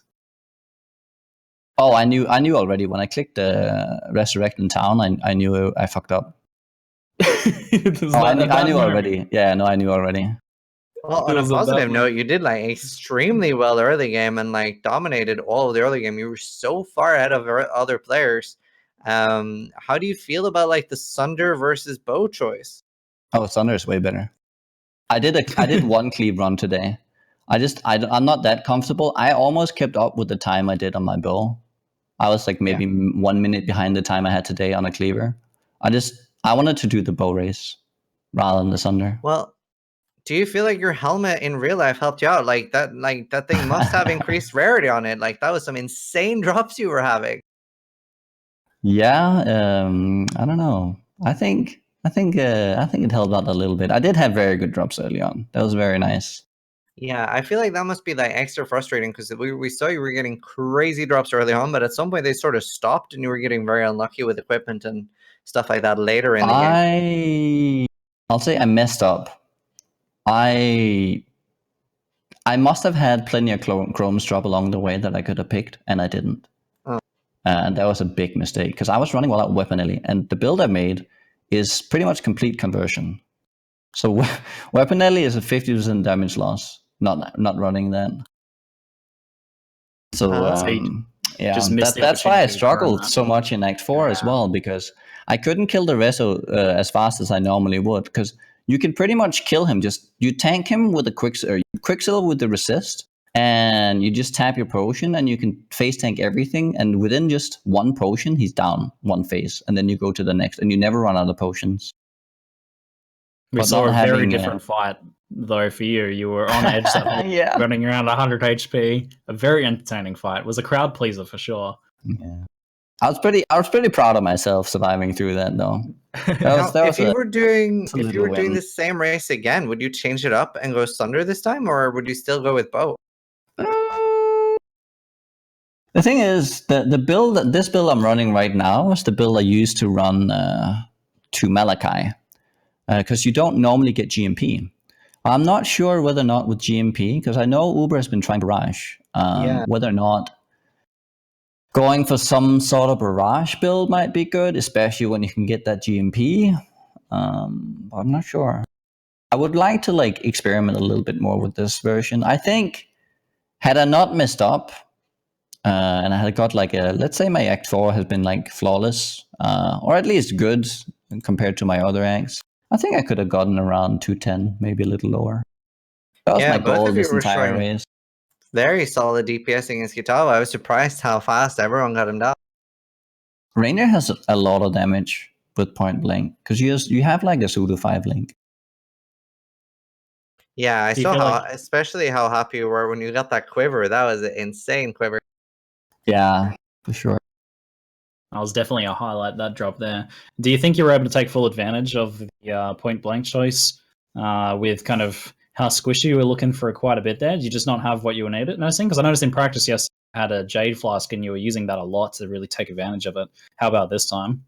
Well, no Jade Flask, because that's a drop you have to get. You can't get it otherwise.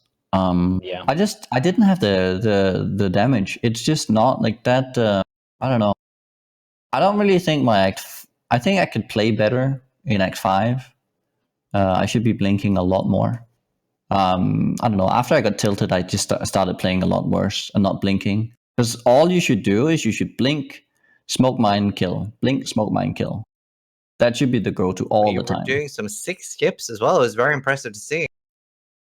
Yeah, I had a good the skips and everything. That was looking pretty good on Act 4. I was happy with that for sure. Can you tell us about that skip in Dureso's area? Well, if you do widescreen, it's even easier. But essentially, you step out on the ledge and you blink to the other ledge, or the little ramp going in, and the doors don't go, they don't close. Wow, that's impressive. I hadn't seen that one before, so it's definitely a nice time save. Well done. Gucci is currently fighting Kitava and went down really low and almost died.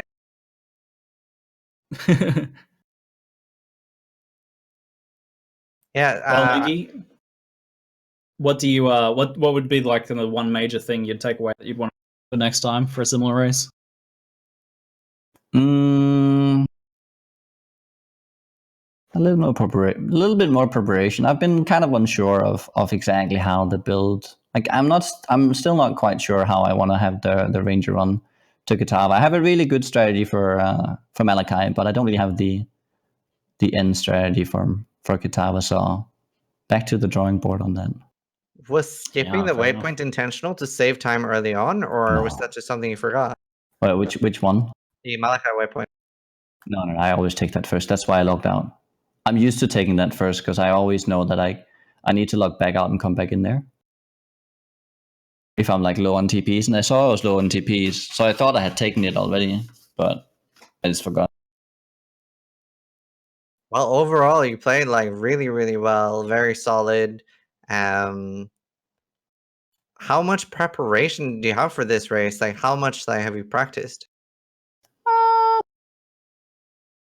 I don't know. I think I did 3 runs total, 4 maybe.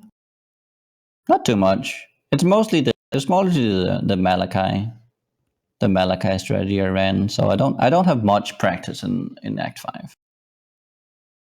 Well, there's no official leaderboard for points or anything this race season, Nugi, but I'm going to give you bonus points anyway for the style in that Dureso fight. So You're definitely leading on the imaginary points leaderboard for that one. I'll give you that. Appreciate very that. well played, dude. We better get Uber in here for a bit of a chat as well, shall we? Thank you very much, Nugi. Yeah, thank you, Nugi. Thanks for racing, dude. Yeah, see you guys later.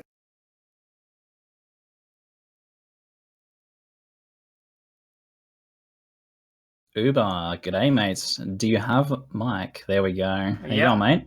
How are you feeling, Mr. Hans? I'm feeling really good. I got really good. I got really good gear. I've practiced this a few times. I got nowhere close to this time before, so I'm feeling pretty You were amazing. like super solid. Like you were very far behind at one point, but you caught up so well. It was very impressive to see. The fox shade as well probably came very in handy. I can't believe it. I chanced that. Oh, what? Oh, I didn't I see that. chanced it, dude. I thought it was a drop. You chanced a I thought it was fox a shade. That is heroic. I actually chanced a fox shade. And it was already 4-linked, so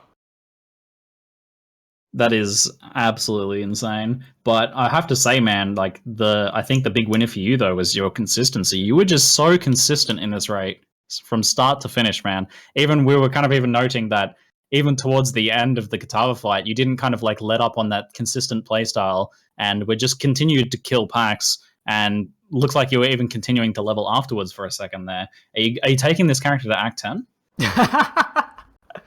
I mean, I did get an unending hunger jewel during the run, and I forgot to vendor it, so I could maybe make some specters with this. Do you feel like was killing all the mobs intentional, or did you just not like because usually at this point people would skip a lot more mobs than you do? Yeah, I was thinking about that towards like when I was getting towards Kitava. I was like, maybe I should have skipped more at this point. Yeah, you were by far the highest level. You're 2 levels over DeadAndDoom and 1 level above Nugi. Yeah, I heard It's, that Nugi was a little bit behind though, so probably played a little bit into it. So you felt a little confident, but it seemed to work into your favor, though. I mean, just kind of that consistent kind of clearing, and you're getting the good gear drops, and your end gear was just insane. You had damage on pretty much everything you could have damage on. Yeah, my gear was absolutely ridiculous. But you just kind of like farmed that up from the looks of it, man. Like you put in the time, you put in the work to get all that. But yeah, you had some like crazy side gear, like your amulet, ring, quiver, and belt. It's all like insane. The belt was just like I was like, okay, I want to do a rare rustic on and throw a craft on my bow, and I just threw an essence at it, and I got that belt, and I'm like, well, I guess I'm not doing a rare rustic on the bow. Yeah, that's insane. You had a lot of life for a ranger. Yeah. Don't you hate when you get a really good rare belt and can't use it for the recipe? Yeah. What would you say, like, apart from just maybe killing a bit too much towards the end of there, do you feel like you had any major errors? Because, as I said, it just seemed like such a consistent fight. Oh, mostly like Act 1, the death in Mudflats was actually pretty rough. I had like 2 Harbinger packs on me and a shrine all together at the same time. But I probably could have avoided that. It looked like he clicked the eggs and aggroed the rowers there, right? Was that what happened there? I think some of the rowers that were that got enraged were actually Harbinger mobs as well. Oh, yeah. Okay, super nasty. And how did that death like make you feel? Like, do you feel like that put a lot more pressure on you, like having that 2-minute penalty from like the very start? It was kind of all right because Ranger's a tough class to run. I figured most other people were probably going to die, and it seems like everybody else at least had 1 death. Yeah, for a long time there, everyone only had 1 death. But honestly, man, I was surprised that it was that little. You guys all died so little throughout most of the race there. It was only towards the end that people started accruing some deaths. Yeah, I think it was partially. I don't know what bandits everybody took. I know I took a Lyra because the problem with Ranger is that it's so hard to get resistances.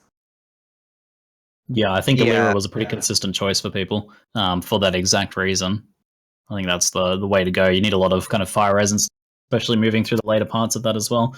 Yeah, you started catching up like really hard in like Act 4, and then suddenly in Act 5 you were ahead. Yeah. Yeah, I It felt like we was- just kind of looked away for a while, and you had just picked up the pace or just overtaken everyone else as they were fumbling with boss fights and things like that. Oh yeah, because Act 4 is probably where it gets really hard. Like, Dureso was the one fight I'm scared of the most, but I had capped cold going in, so Oh. it was actually surprisingly easy. Yeah, you seem to be doing a lot of swapping with gems and stuff. Like, how do you feel Barrage worked out for you?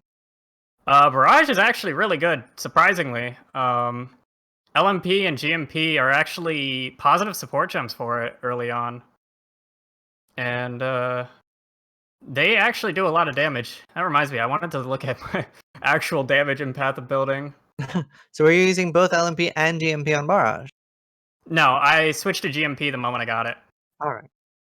So what was your setup for that then? Because I was honestly really surprised by the choice of that. Even when you had Blast Rain, which is a very good single target, you were still kind of like even swapping gems to use Barrage. Did you feel like it was that much better? Yeah, the Barrage is actually really good for the single target. I have a little bit of chance to poison, and with all the nodes that I get on this tree, like, I actually get a whole bunch of ailment damage, which, you know, double dipping's kind of bad now, but in the early game, ailments actually do a ton of damage. So That's it's really really surprising that poison kind of even factored into your play there. But I mean, we saw it on added, Kitava. it probably added like an extra 400 DPS on my Barrage at Kitava. That is nuts to hear. I mean, we saw exceptionally fast first phase on Kitava there. We were both kind of like, whoa, Yeah. gobsmacked just how fast that went down. Is there anything Yeah. you feel like you could have done better, or something you feel like you did really good? I could probably have done better with this gear. Like, I haven't played Ranger in a while, but I did do quite a few practice runs. This gear is... I don't think I'm going to have a run like that again for a while. Because that much fizz damage, chancing a Fox Shade, Yeah, that's actually crazy. ridiculous. How much better do you feel like Sunder is than the bow setup? Sunder and Cleave, it's probably... Like, I think DeadAndDoom's time just basically says it. I had insane gear, and he still beat me by like 15 minutes. Would you do Sunder in the future, or do you just enjoy racing more with bows? I have never been a melee racer, like, ever. I started out with bows back in closed beta, up to Season 6, and then past Season 6 I switched to caster. And I've never done melee. Yeah, I think we saw a lot of Templar runs from you, like, when I looked through your race history. So when was the last time you kind of did any Ranger races? I mean, you seem very proficient and comfortable in the class. I usually did them for like Descent in like any of the previous recent seasons. And yeah, that's about it. Oh, that's pretty impressive because that doesn't really translate over that much. But I noticed you did like 9 hours of race prep yesterday. Do you feel like that helped you out a lot, smooth things out? Yesterday I don't know how much I don't know if it was 9 hours of practice yesterday, but the practice I definitely helped a lot. And I got to test out Barrage. Like, I was throwing around so many things in Path of Building, and actually came down on Barrage. Yeah, that's it. I guess it was more like 9 hours of race prep. I did check your VOD. Oh yeah. I saw 9 hours of preparation there, man. Don't be humble. But I did see a bit of Path of Building action going on there, and I mean, it seemed to pay off. The Barrage choice really surprised me, and it seemed to work really well for you. So I guess that time in Path of Building helps even the lower level racing action. Hey. So Yeah. is the hand camera just a thing for this race, or is this? Oh yeah, it was just like a thing for the race. Because I was gonna do widescreen. I'm like, you know what? Let's fill the bottom section up a little more.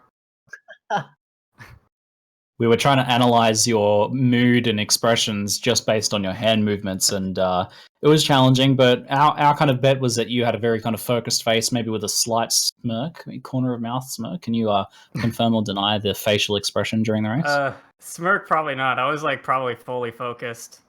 Well, you did Probably like really jaw well. hanging down a little bit. I don't know.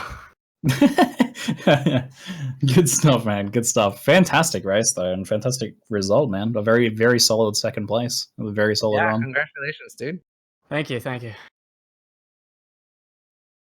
Do we have Gucci at all, or is he headed off as well? Gucci, g'day, mate. How's it going? Going not good. Other- Feels bad, Tough. man. When cast the race so I can shit on everyone else. Yeah, how comfortable were you racing Ranger? like a practice round to Val, and that's about it. I think that's all the Ranger racing practice I've done. You actually got really unlucky on RNG. Like we were paying close attention to your care, and you just weren't getting a break. Yeah, I got my folding at level 35. Yeah. When I wanted to craft my ceremonial axe, I think I didn't have an alchemy, I didn't have an essence. Yeah, it was pretty rough. I mean, I got move speed boots and quicksilver, but it doesn't really matter when you're ranger leap slamming because you leap slam almost as fast anyways. Yeah, we saw very fast leap slams from DeadAndDoom as well. Yeah, I saw that you had to even kind of go back to that. Was it even a vendor recipe axe, or did you just roll like 40% IPD on it? For the level 29X, I rolled a 40% blue rustic, and then for the 36X, I rolled a rare because by then I got like an essence in Combs something, one of Combs zones. Yeah. But I don't know, maybe I don't know if I was just not picking up stuff to ID. Probably that. I think that's a problem I have. But like resistances was trouble. I know for sure I left like blue rings on the ground. When I killed like exiles and shit, I think. But yeah, the resist was a struggle. We saw that seal the deal at the end, and looking over your gear, there is just no resistances there. So, do you feel like that's something you want to improve on in the future? Like checking more of that blue gear, because the way your gear was, like a lot of those, I guess, could have been upgrades, huh? And you just never race Ranger again, so you can get resistance on tree. Fix the problem that way. So, like, do you feel like there's a lot you could do to improve, or was it mostly down to RNG? Like, I feel like you got very bad luck there. I mean, of course, there's like things I can improve on. I'm just not really proficient in melee at all. So and like I've put like no time to practice. I don't know if and I don't know. We'll see what the upcoming races are. If I'm like in for more melee races, maybe I'll do some practice. But yeah, I just want to cast the race. What went into the choice to go for Sunder and Melee on Ranger? Obviously, Sunder's insanely good, and we saw it work very well for DeadAndDoom, but would you have been more comfortable going a bow setup? Yeah, I tried a bow run. I gave up when I hit coast waypoint. I was like, yeah, this is not for me. Fair enough. So a bit more comfortable on the melee at the very least. Yeah, I don't know. It's shrapnel shot is like weird to me. Because like whenever I like level a ranger in the regular game, I just like full twink gear, split arrow, pierce with tabula and shit. So Two Links shrapnel shot felt pretty bad. Yeah. I feel like the only like lucky moment you had was the early Quicksilver, and you were like catching up pretty fast with that. Yeah, the Quicksilver I think in Climb it was. Yeah, that was pretty nice. And I had like good weapons through Act 1 and 2, I think. Like somewhat good weapons. But then they stopped dropping in Act 3. And I also had this problem where I was under leveled. In Battlefront, I was level 21 or 22. Oh no, I was 22 in Solaris 1. And but yeah, I need to go back to Sun and get some XP. Because at that rate, I wasn't going to hit 23 by the time I entered docks. So I had to go to Sun. I did like 1.5 runs.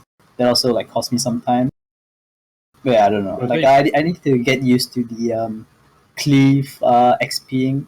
Because it felt really sluggish, slow, somewhat. I couldn't. It wasn't like Sunder basically. Yeah.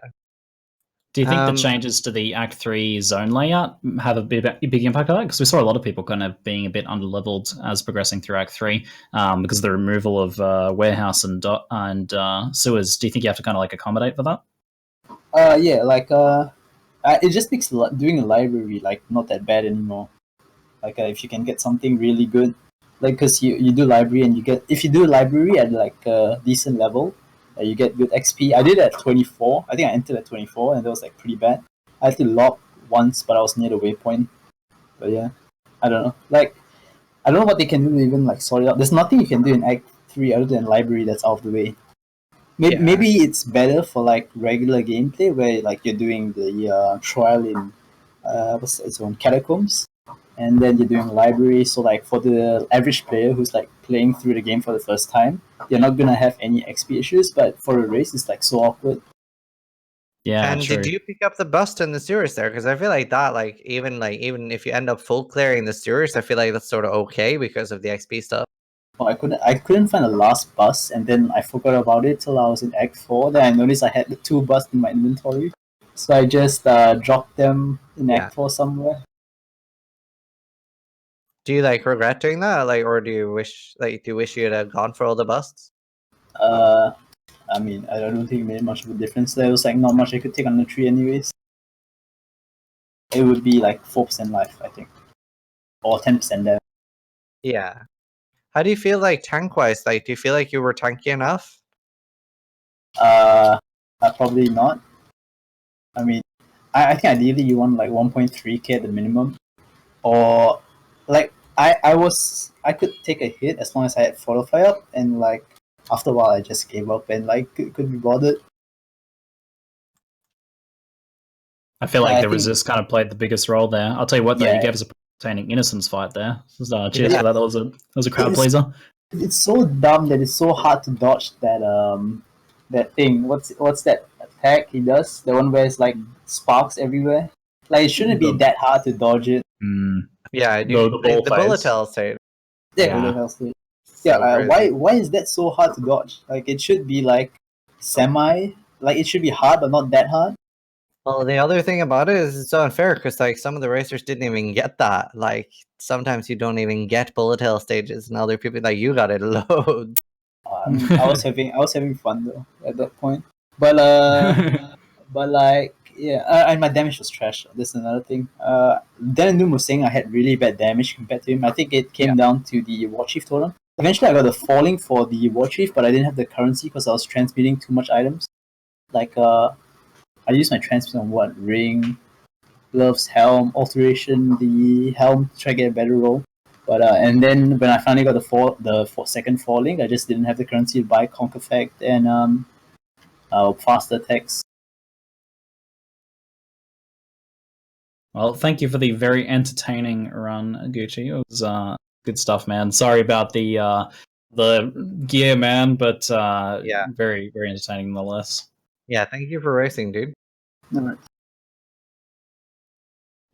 Well, Ziz, thanks for co-commentating with me, buddy. Yeah, super fun. That was a lot of fun, and now I was expecting, as I said, like at the start of the race, I said Gucci was my favorite to win, and DeadAndDoom with the cleave strats pulling ahead, and Theuberelite, which I thought was kind of the underdog in this, pulling ahead and getting second. And for a while there, I was like, wow, Nugi's really got this.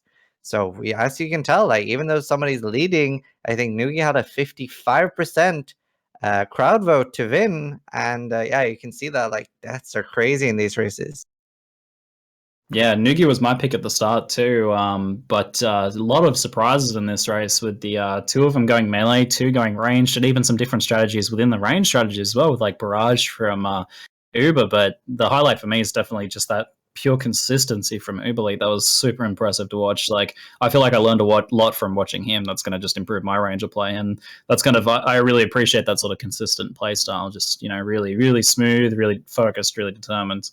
And just super juicy plays. Yeah, no, lots of so many exciting things. Like so many close calls and the exciting deaths, and then the chancing and the Foxshade, which both of us thought he picked up. So super fun and super good performance from everyone. I know this race had it all, right? Near misses, epic wins, chancing items, so many deaths. Ranger race has got to be one of the highlights so far. I hope you guys in chat enjoyed it. And viewers watching the VODs as well. Yeah, big shout out to everyone watching. Thank you so much for tuning in. Let's get some easy claps for the audience. Thank you guys. This would be a lot more boring without you guys. A round of applause for yourselves.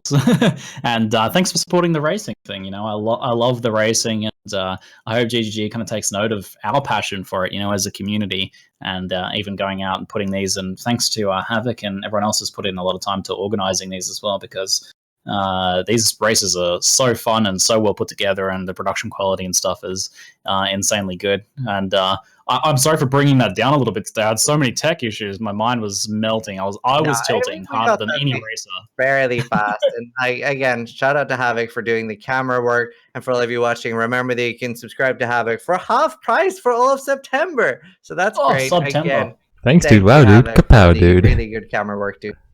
And No don't forget problem. about that Twitch Prime sub as well. Your token may have expired. Thanks.